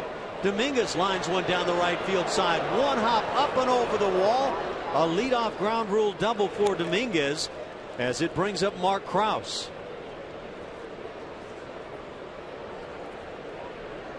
For Matt Dominguez, double number 9.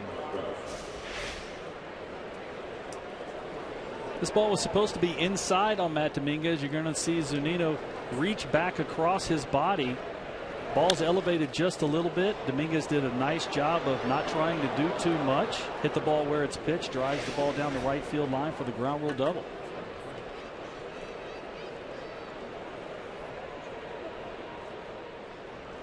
Leadoff man has gotten on 4 of the 7 innings for Houston.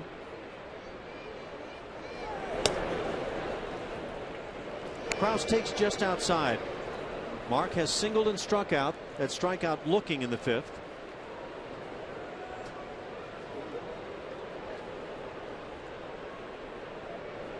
But Alan, you're right. When you have a pitcher on the mound that has the ability to throw multiple pitches for strikes and is ahead in the count all the time, it really puts the hitter on the defensive before that bat really even starts. He goes up to the plate with a little different mindset, trying to look for so many pitches and really not trying to get behind in the count. Now look, it's a non-issue if you're talking about a guy who doesn't have good stuff and he hits the heart of the plate, and you can hit in any count on that guy. But the guy who paints edges and under the knees and that sort of thing, that's who you have to go after. Drive to right field, back at the wall. This one's out of here. Another 2-run home run, this one by Mark Krause, and the Astros lead it 4-1. And how about the way the long ball is playing this afternoon for Houston?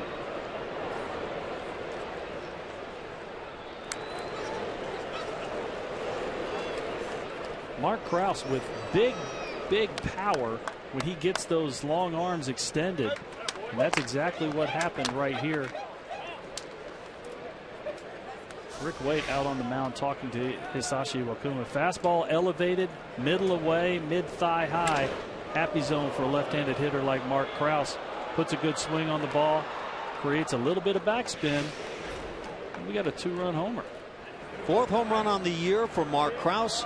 He now has 14 RBIs. Iwakuma came in having allowed just 2 home runs in 30 2/3 innings on the season. And so this is not his typical afternoon.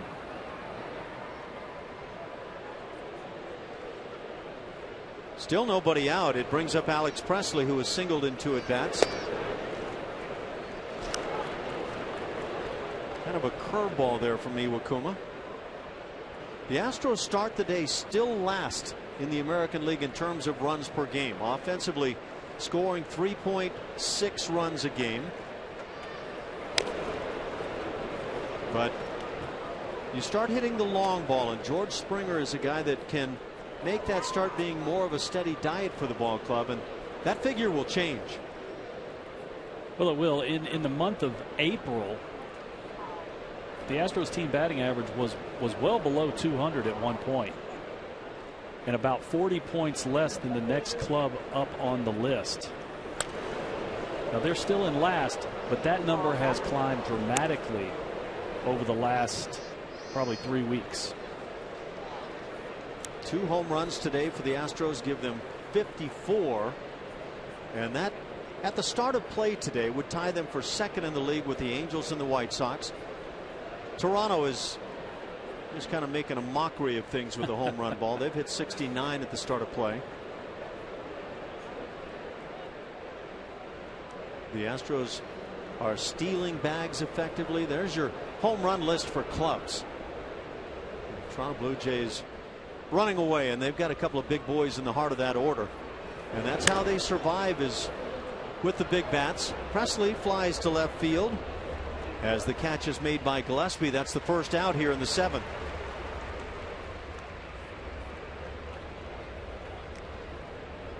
So the Astros are starting to find some strong points. George Springer, 7 home runs already, and that's a big part of the home run total now for the club.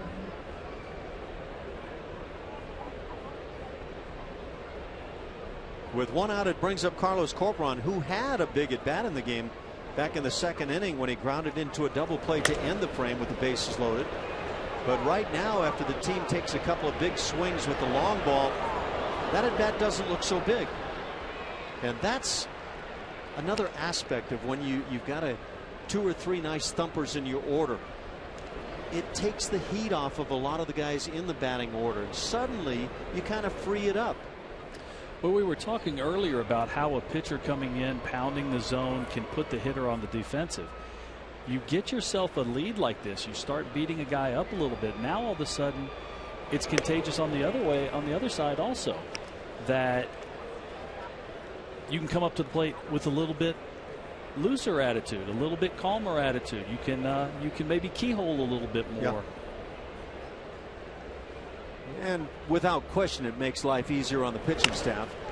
Ground ball to first, sharply hit. Smoke will make the play. 2nd out here in the 7th inning.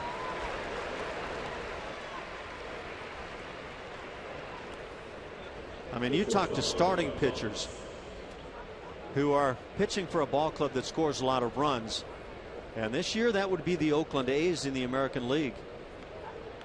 Well, the starting pitching for the Oakland A's, as well as the bullpen, just happens to be best.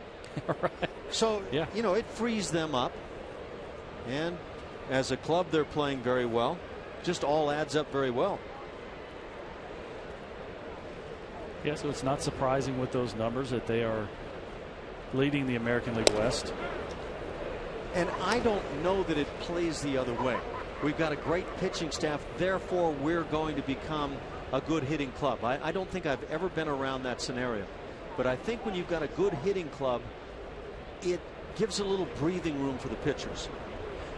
Well, I can tell you for a fact, I mean, I've been on some teams that have had questionable offensive numbers, and it's very hard, especially for the starting pitching, to go out there knowing that if you only give up 2 or 3 runs, there's a better than average chance you're going to get a loss. Yep. It's very hard to pitch that way.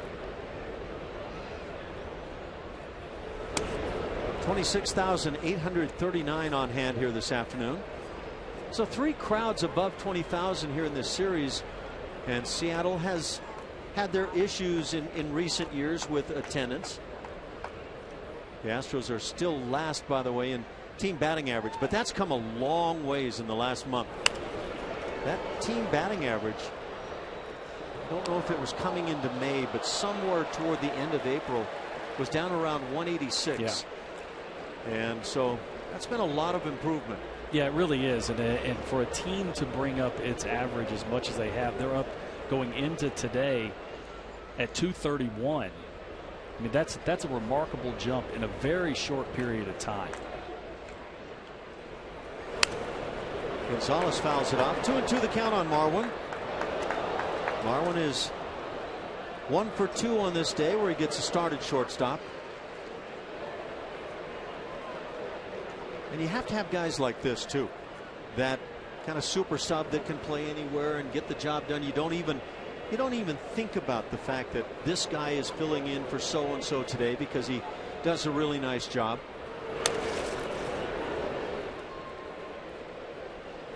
Today it's Jonathan Villar that Marwin plays in place of. On another day it'll be Matt Dominguez, and on and on.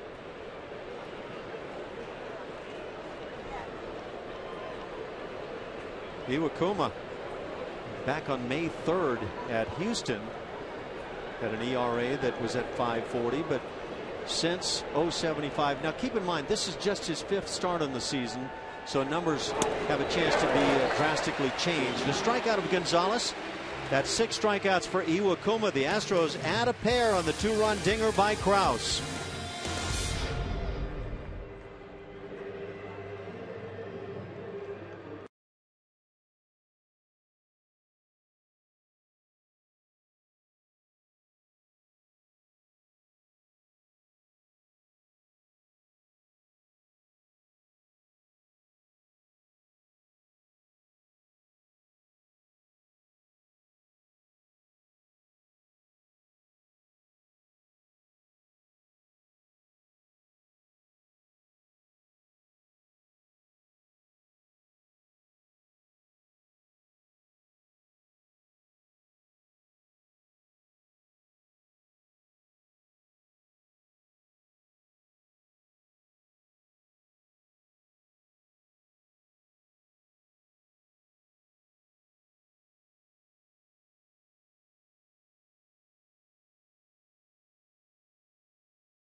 Talking defense this time, but we're talking a couple of names we're growing accustomed to talking about. Jose Altuve and George Springer, a couple of guys that with the leather have a chance to be well above average. Yeah, these are not single-dimensional players. Both of these guys play tremendous outfielder. You see Altuve basically running all over the field catching the ball. And then George Springer in right doing the same thing. You see the good diving plays here. You've seen him go back on the ball. There's a great play that was in Anaheim early in the game. That was to save a run. You see Dexter Fowler enjoying it also. Yeah, he can get it done a number of ways. I'm curious to see if his running game on the bases starts moving toward the direction where he stole 45 bags a year ago. I think was the figure, and we haven't seen a lot of that part of the game yet. But Altuve could certainly teach that. The guy that's leading the American League in stolen bases. And this guy just loves to play. And I get kind of that same vibe from George Springer, that there's just a fun kid-like element about playing the game. Yeah, no doubt. I mean, Altuve, smile on his face all the time. You see him right here messing with Marwin Gonzalez. Didn't see all that much of that last year. He had some struggles last year off the field, had some nagging injuries on the field. This year, with taking the winter off as far as playing baseball is concerned, just looks to be a much happier player. Well, he's having a good time, and why not the way he's swung the bat and played defensively. The Astros lead it 4-1 thanks to a couple of 2-run home runs, one by George Springer in the 6th inning and the next by Mark Krause in the 7th inning. Dallas Keuchel has yielded just 1 run. It was unearned, so he sails along here into the Seattle half of the 7th and starts things with a strike. Justin Smoke, the switch hitting first baseman at the plate, has struck out and flied out.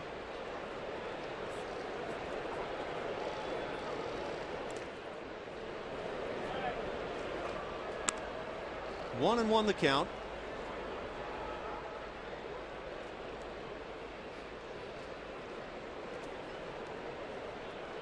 Dallas Keuchel is in a great stretch right now.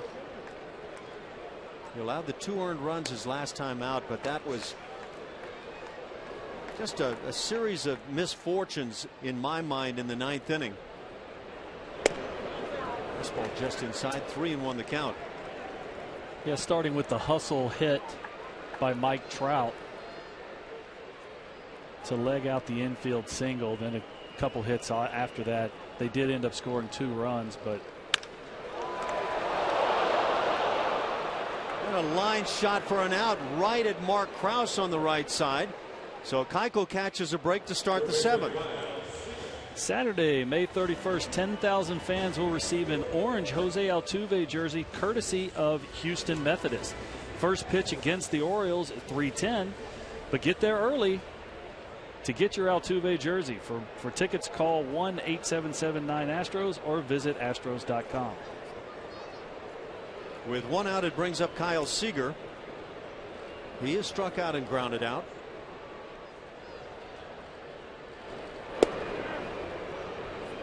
Keuchel at the knees. Got some finals in, a number of them around the major leagues today. The White Sox hosted the Yankees. The Yankees win it 7-1. Keuchel working a little too quickly for Kyle Seager as he steps back. Derek Jeter had 4 hits in the Yankees victory. Masahiro Tanaka, who finally lost last time out, picks up the win today. It's a good slider, but a ball. So Jeter with 4 hits, now hitting .275, so not too bad for the guy who will soon be a retired Hall of Famer. Ground ball right side into the hole and into right field. A 1-out single for Seager. He's 1 for 3 on the day. We're going to take a little look at that last out. The line drive by Smoke. You see Krause playing the shift, playing in that 3-4 hole. Smoke put a good swing on the ball. Inside out line drive to right side, and you see Krause extending to his right, reaching across the body with his left hand to make that play.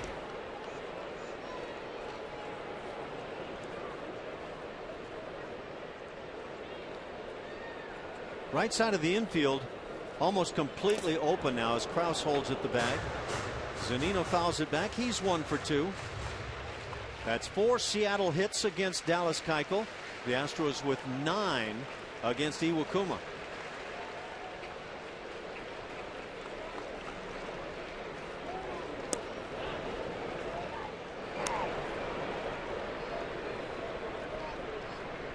The Toronto Blue Jays have defeated the Oakland A's.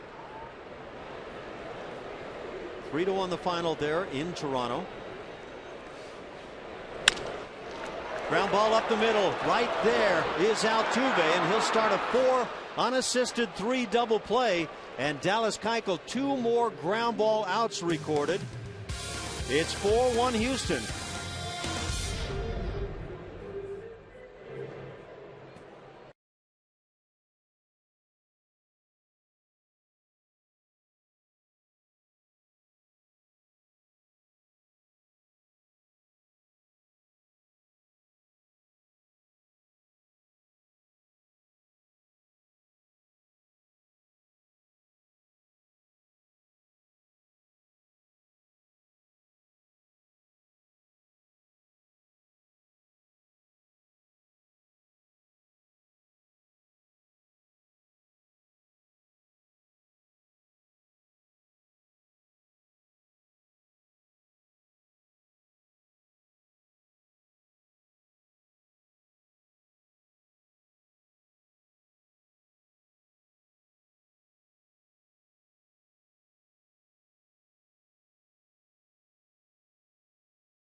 for the Mariners.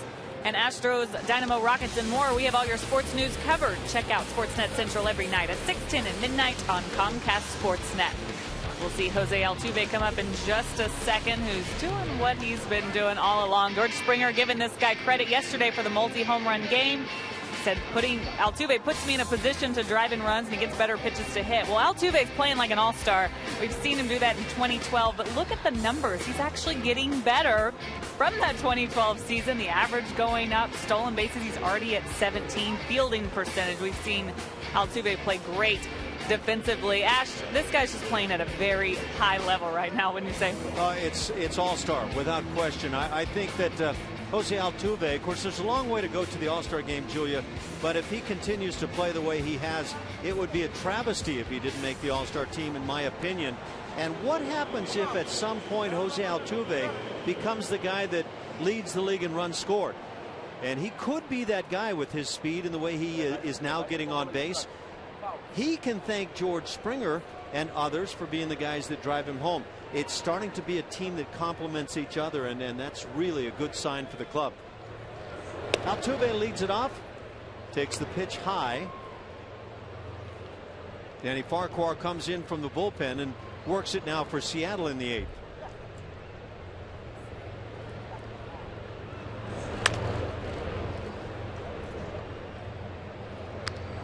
See those numbers there for Danny Farquhar. He's been a very good reliever for these Mariners. Actually even done some closing. This is his 21st game. He's pitched in 22 innings, only given up 16 hits, striking out 25. Breaking ball, hit sharply but foul.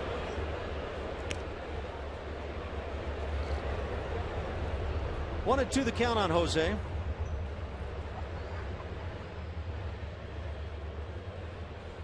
There aren't a lot of hitters that I would say don't really much care what the count is because they can hit in any count.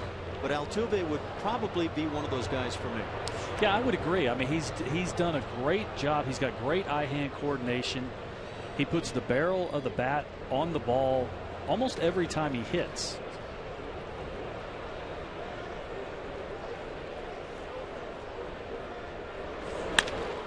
And he drills one into left field. Just hanging out the rope.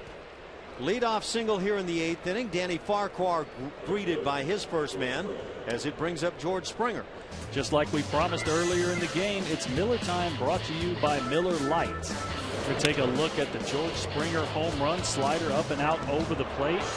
Doesn't overswing, puts a good compact swing on it, drives Jose Altuve in for his third two-run home run in this series. Farquhar has quick feet as he has attention on Altuve. So 2 more hits today for Altuve. That's just becoming the routine. Oh, home. Yep. It has really been amazing.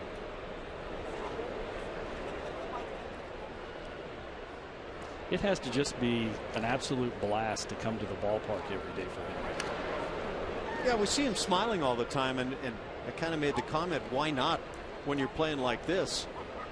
You can take it a good ways back for Altuve. Just destroying pitching around the major leagues. If you go back to May 10th when he went 2 for 4, here's a ground ball hit to short. 6, 4, and 3, the double play on the ground ball hit by Springer, and 2 outs with it. That'll bring up Dexter Fowler. So Springer's 1 for 4, but that one huge on the afternoon, a 2-run shot to give the Astros the lead at the time. During that span since May 10th, for Jose Altuve, he is hitting .444, an on-base percentage of .470, and that's without today's numbers, 2 for 4. So throw those in and you make these numbers look even a little bit more spiffy. But tell you what, the guy has just been a spectacular player. I think he's up to 30 hits now in his last 15 games. That's a pretty good average.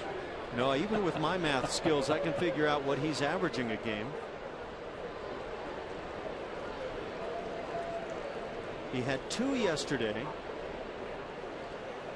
He had 3 the day before, 2 before that. And that takes it back to the game that snapped a 12-game hitting streak. He went 0 for 4 against Jared Weaver. But he had a 12-gamer prior to that. 3 hits in the prior game, 2 in the opener in Anaheim. So this road trip, I mean, he is almost everything he swings at is a hit. He might not want to go home. You never know. You get to a point where, I don't know, I'm not sure, I can only guess what this feels like, but it's got to feel mighty good. We get back to Houston, might have to put him up in a hotel just to have him think he's still on the road. Yeah. It's your assignment to convince him to do so. Whatever it takes, right? Leave your car at the ballpark. We're going to get you a cab every day.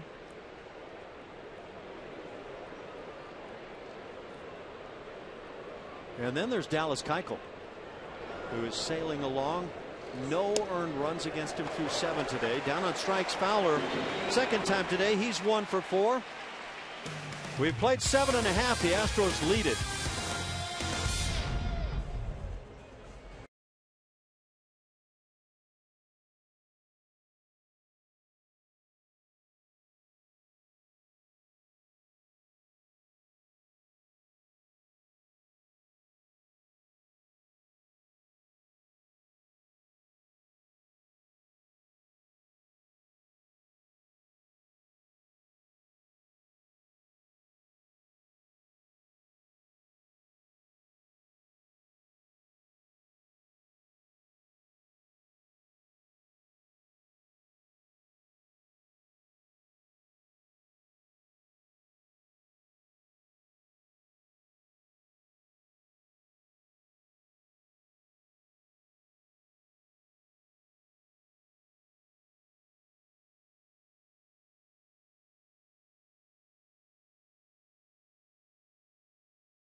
And like we promised earlier, it's time to show you the AT&T fan photo of the game.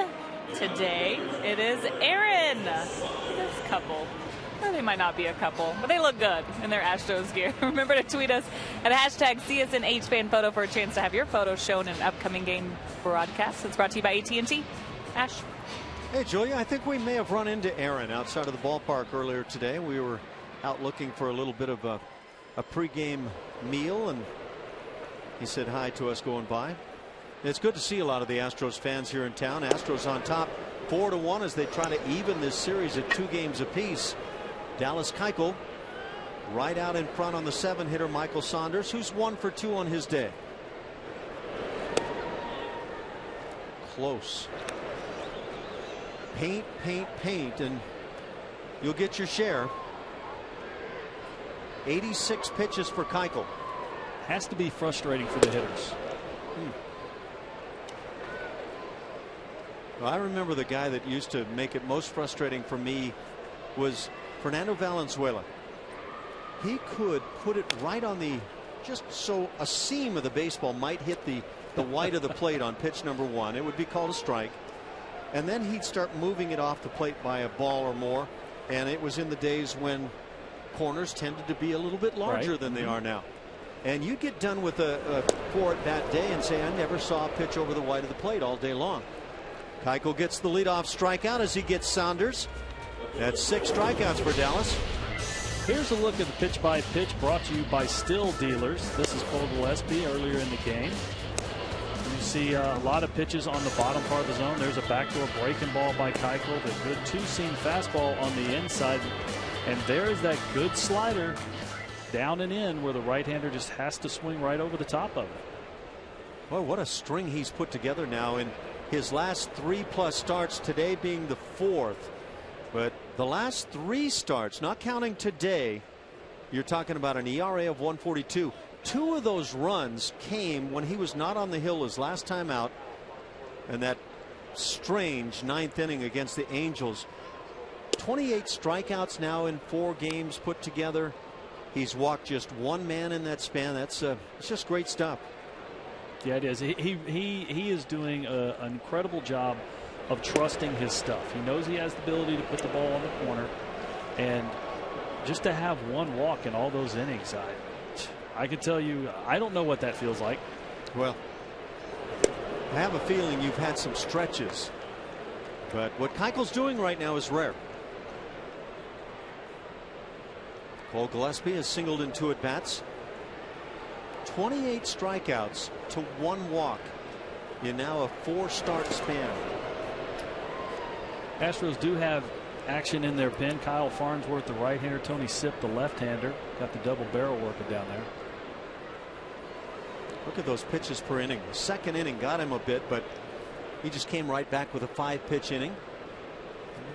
Tidy as can be, but now falls to that 3-2 count on the 8-hitter Gillespie.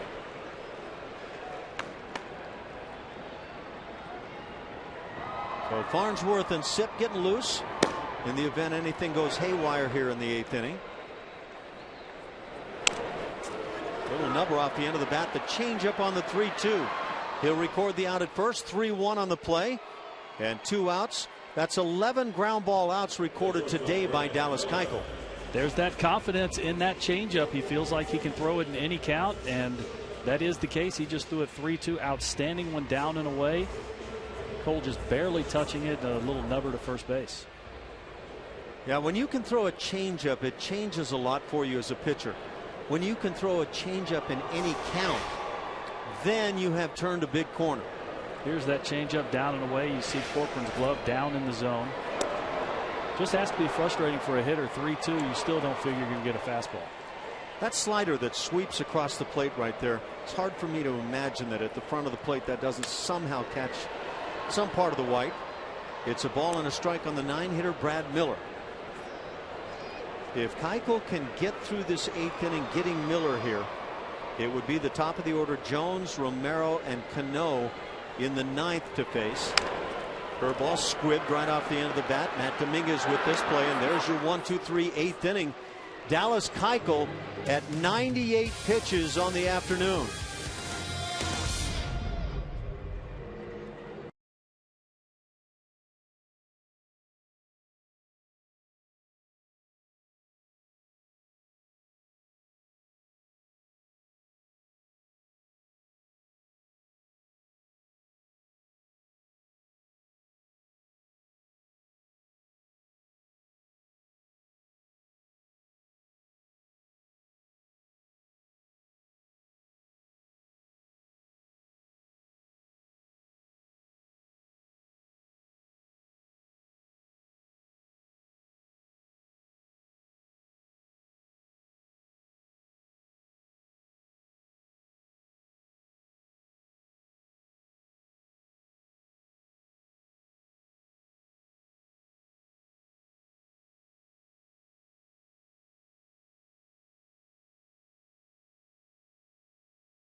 And the Astros head to Kansas City for a battle royale with Yordano Ventura, he's the ace, and the red-hot Alex Gordon. Pregame live starts at 6:30 tomorrow, only on Comcast Sportsnet.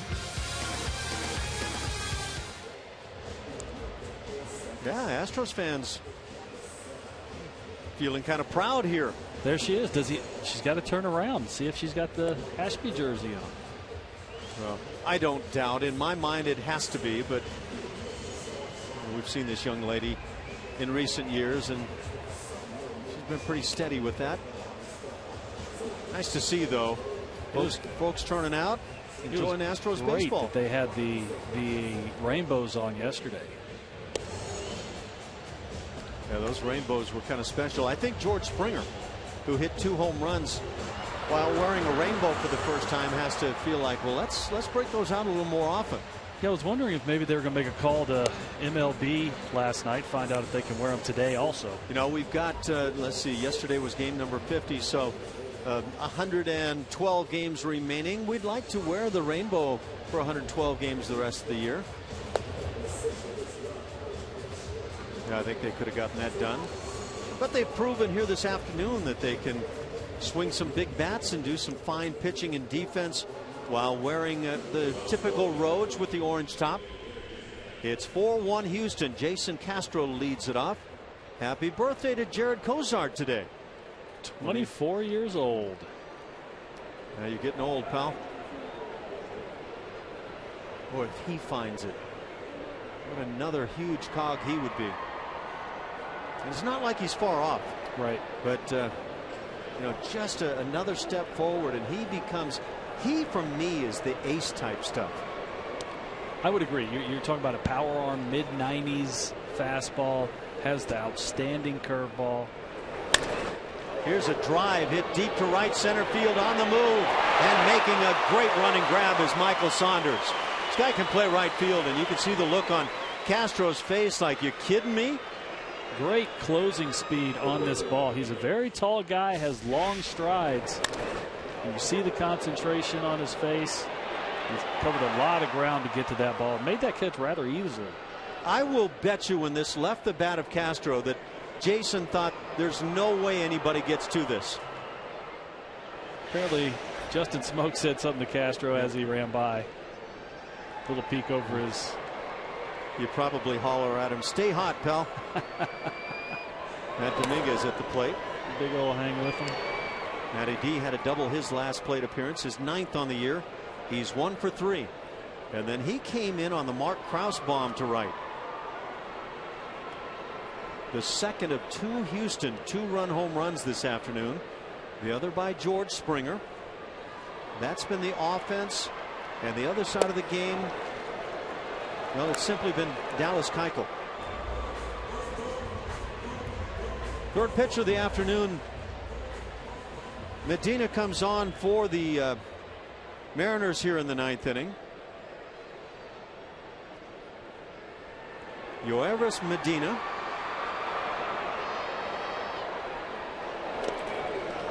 Not a good swing for Matty D. And a 1-2 count. Another big power arm coming out of that Mariners pen. Good sink on a mid-90s fastball, and then a very good slider. 22nd appearance on the year for Medina.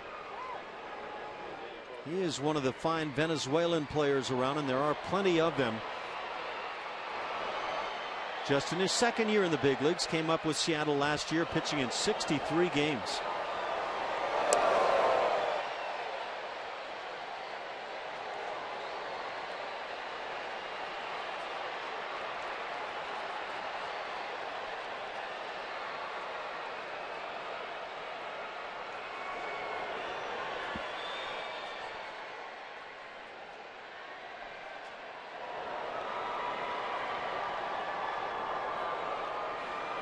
Medina works it from the stretch. Only yanking that slider. Even the one that Matt Dominguez took the little half swing at. Yeah, that's 3 in a row down there.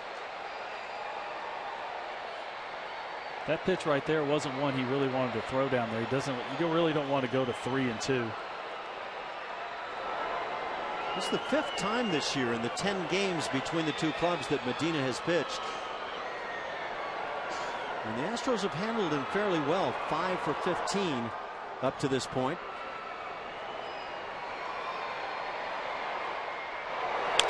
Fastball hit sharply into center field. Matt Dominguez has his 2nd hit on the afternoon. And that batting average now pushes over the 250 mark. Great guest. Hot topics, no holes barred debate. Kevin Eichenfelter serves it up every single night on Sports Talk Live at 5 p.m. only on Comcast Sportsnet.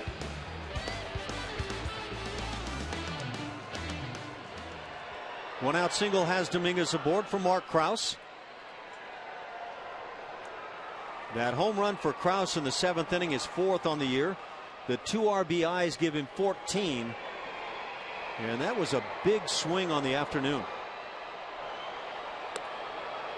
Springer's home run turned a 1-0 deficit into a 2-1 lead for the Astros. But then the 2-run shot by Krause in the 7th inning provided a little insurance and breathing room for Dallas Keuchel. For the moment, the Astros pen is quiet.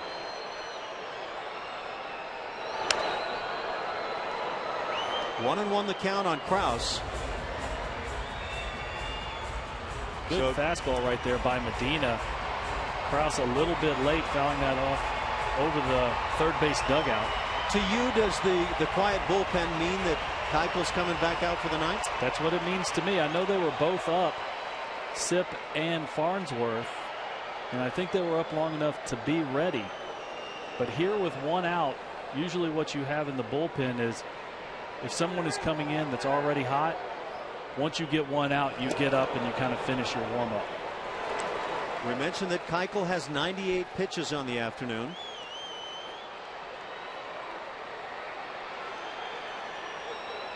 He's starting to become that guy that you might anticipate going 8-9 innings every time you run him out there. Does a great job of pitch count control by being ahead in the count by so much all the time. Some of the other games quickly around the major leagues. The Giants defeated visiting Minnesota, or are leading them 7-1 in the 7th inning. Mentioned the Yankees winning over the White Sox. Baltimore down Cleveland 4-2. The Red Sox fall for a 10th straight time. They lose to Tampa Bay 8-5. John Farrell and company have to be, I don't know, grinding hard trying to figure out what's going on. Devastated by injuries this year. The Dodgers behind Josh Beckett and his no-hitter, the first of his career. Win it 6-0 at Philadelphia. Toronto defeats the Oakland A's 3-1. Arizona wins over the Mets in New York 2-1. That's close.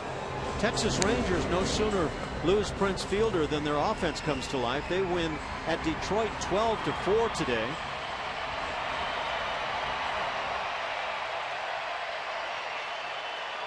And they hammered Justin Verlander in the process.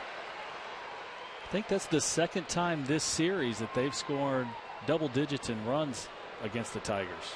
Verlander gave up 9 runs, 6 of them earned in 5 1/3 innings. So is there trouble for the Detroit Tigers? 2-2 is popped up on the right side. Smoke now called off by Cano. And he makes the catch. You ever see him drop one of those doing that? Tell you the truth, I have not. And I think that was probably the highest one we've seen the whole series. I can't imagine somebody being more casual than Cano. Doesn't really ever look stressed, does he? No, he does not. There was a ground ball earlier in the game, and he could not have looked more like it was batting practice if you'd given him another 10 tries to try to make it look more casual.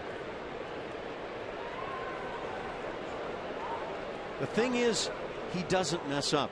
When you do that and you mess up, then people say, hey, let's see if you can make that look like you care a little bit more. Alex Presley is 1 for 3 on the day. Justin Verlander's ERA, by the way, jumps to 4.04 with this rough day against Texas. Colby Lewis took the win. So what that says is that's not Justin's only rough start this year. Yeah, that does say that. His last one, if I'm not mistaken, was a bit of a shaky one. One of the last couple anyway. Texas Rangers again without Prince Fielder had 3 guys that had 3 hits on the afternoon. They pounded out 17 hits. So I don't know. Are they saying who needs Prince Fielder? That was an offense that was really having their tough times.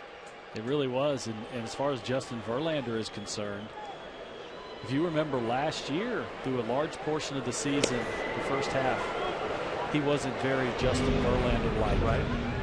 Then he got hot at the end of the season and started the velo go up. He made a start last year at Minute Maid that he was throwing his fastball 90, 91 miles an hour. Very unlike his stuff from the past. The Milwaukee Brewers win at Miami 7-1. Youngster Jimmy Nelson picks up the win. And the count now at 2-2 on Presley. Randy Wolf must be pitching in what, his 5th decade now? He took the loss.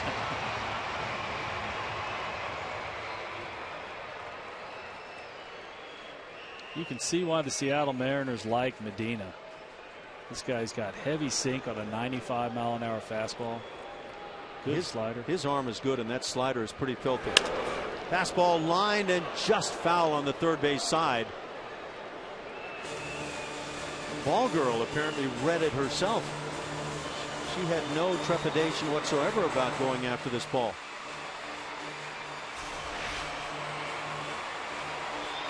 See a fastball out over the plate. Presley going with it.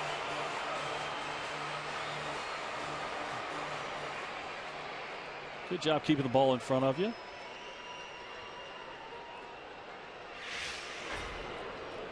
We watched the ball girls thrown a little bit, and I have a feeling they are some pretty stout softball players. In that Milwaukee game, Ryan Braun had 4 hits, now hitting .308. Quickly back to the previous pitch on Presley. He's got, on some tough pitches, one of the nicest little shortest approaches to the baseball on this ball club. He is really good in that regard.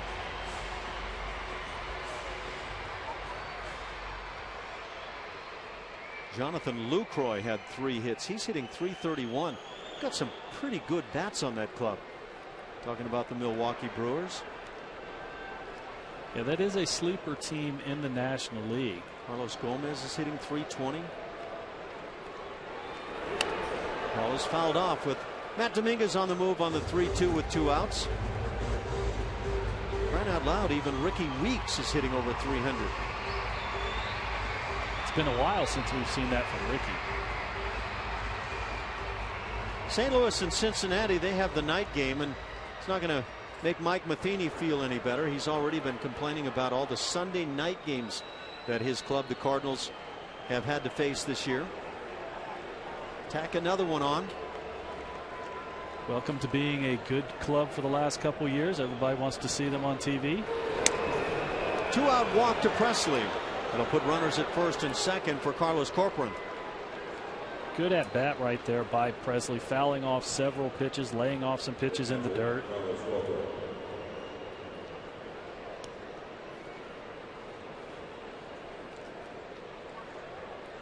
"11 Houston hits."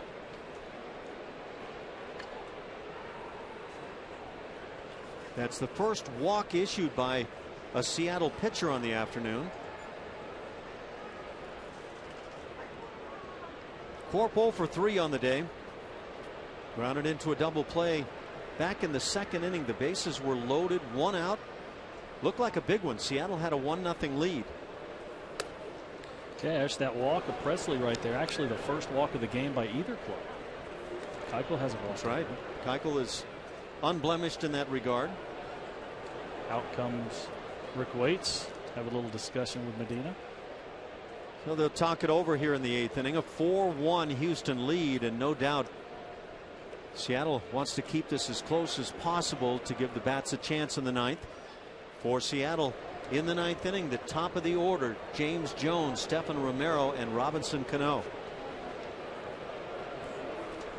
What that means for Dallas Keuchel, should he come back out, a couple of left-hand bats, one of those being Cano, who I don't even look at as a left-handed bat against a lefty. Well, the game's going on right now. Atlanta leads in the 4th inning over Colorado. Arizona at the Mets. 2-1 Diamondbacks on top. Kansas City trailing at the Angels in the 8th, 4-3. Court fouls it down the left field side. And the final game has the Padres leading the Cubs in the 7th inning. Lefty Joe Beimel is up in the Mariners bullpen, backing up Medina here.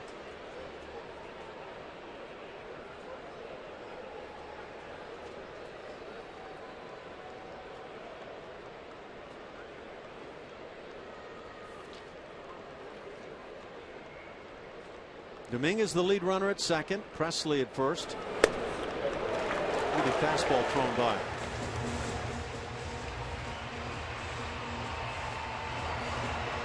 Carlos has gone back into this mode of taking his stroll away from home plate, and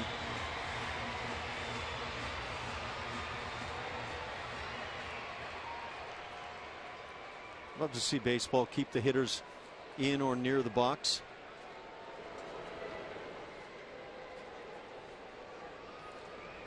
One and two the count for Medina.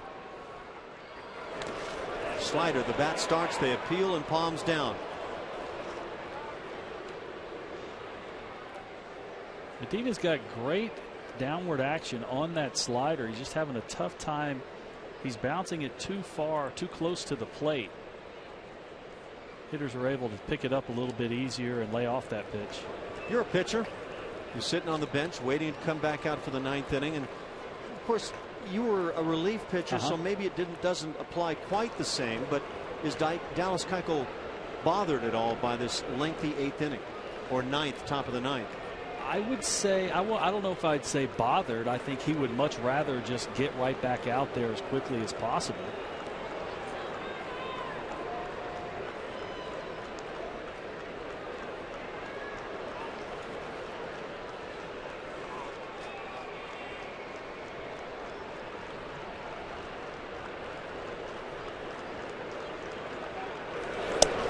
And now 3-2 on Corcoran. That'll put the 2 runners in motion.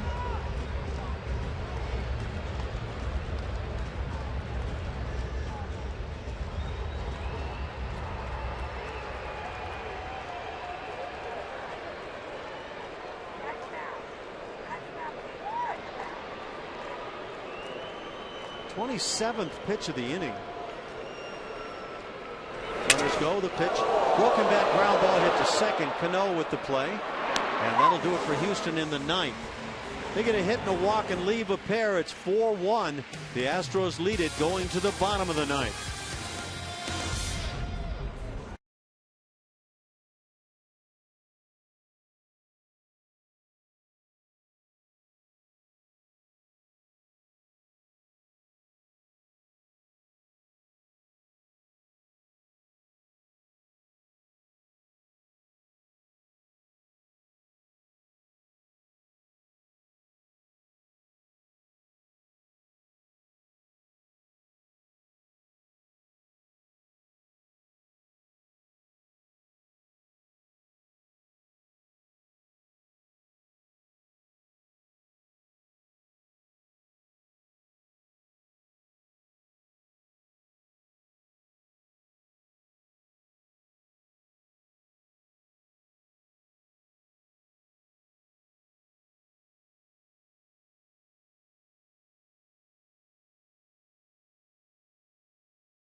Mobilizing your world.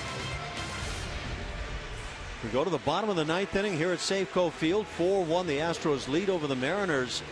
The Astros trying to even this series at 2 games apiece. And look what happened with this broken end of the bat from Carlos Corcoran. Hits the ball right off the end of the bat. And the bat, half of that bat head goes flying and actually hits Medina in the back, but didn't hit him very hard. He just picked it up and carried it into the dugout with him. But very dangerous situation. Sometimes when these bats explode, you hit it off the handle, you hit it off the end. Shards of wood go everywhere. Medina fortunate that he got flat slapped there instead of having the sharp end of that bat hit him in the back. That could have gotten very ugly. So Dallas Keuchel has come back out to the hill. We've got Jesus Guzman defensively at first base now. Keuchel trying to complete another one. Now, last time out, not a complete game. 8 2/3 innings before he had to come out. And he gets right in front, 0-1 on the leadoff man, James Jones. Chad Qualls is up in the Astros bullpen just in case. So you were one of those bullpen guys as the count goes to 1-1 that would get up on occasions. Did the starting pitcher typically get bothered to see a guy get up behind him? I don't think so, especially in this situation. I think there were times, maybe if it's in the middle of the game. Sharply hit ball, but it kicks right to Guzman, who steps on the bag. And this might be a sign of better things to come today for Dallas Keuchel. And I think he agrees. Little grin right there by Dallas Keuchel. Ball comes up, hits off his foot. Umpires were kind of looking at each other, trying to figure out whether this ball was in the air or if it bounced or if it stayed in the air. Because if it hits off the foot and goes to Guzman, what is it? It's an out. I mean, it's an out either way. Well, no, what do you see here? That's off his foot. That ball did not hit the ground. I think this is a fly out. I'm not sure the umpires, without replays, can determine that. It's an easy call in the end because of the out, but I think that might be a fly out right there. That's what I'm writing down. Stefano Romero at the plate. A little bit of luck for Dallas Keuchel right there. That ball was hit pretty well by Jones. Well, it's the anti-previous start for Dallas Keuchel. Right. He got 2 outs in the 9th inning, and then Mike Trout hit a ground ball back up the middle, but that's where Altuve was stationed. Altuve kind of took his time on the play. And when it was all said and done, Trout beat the play at first. Albert Pujols hit a ground ball on the left side off the end of the glove of Matt Dominguez, and Dallas just couldn't go any further. Strike on the inside corner. It's 2-1.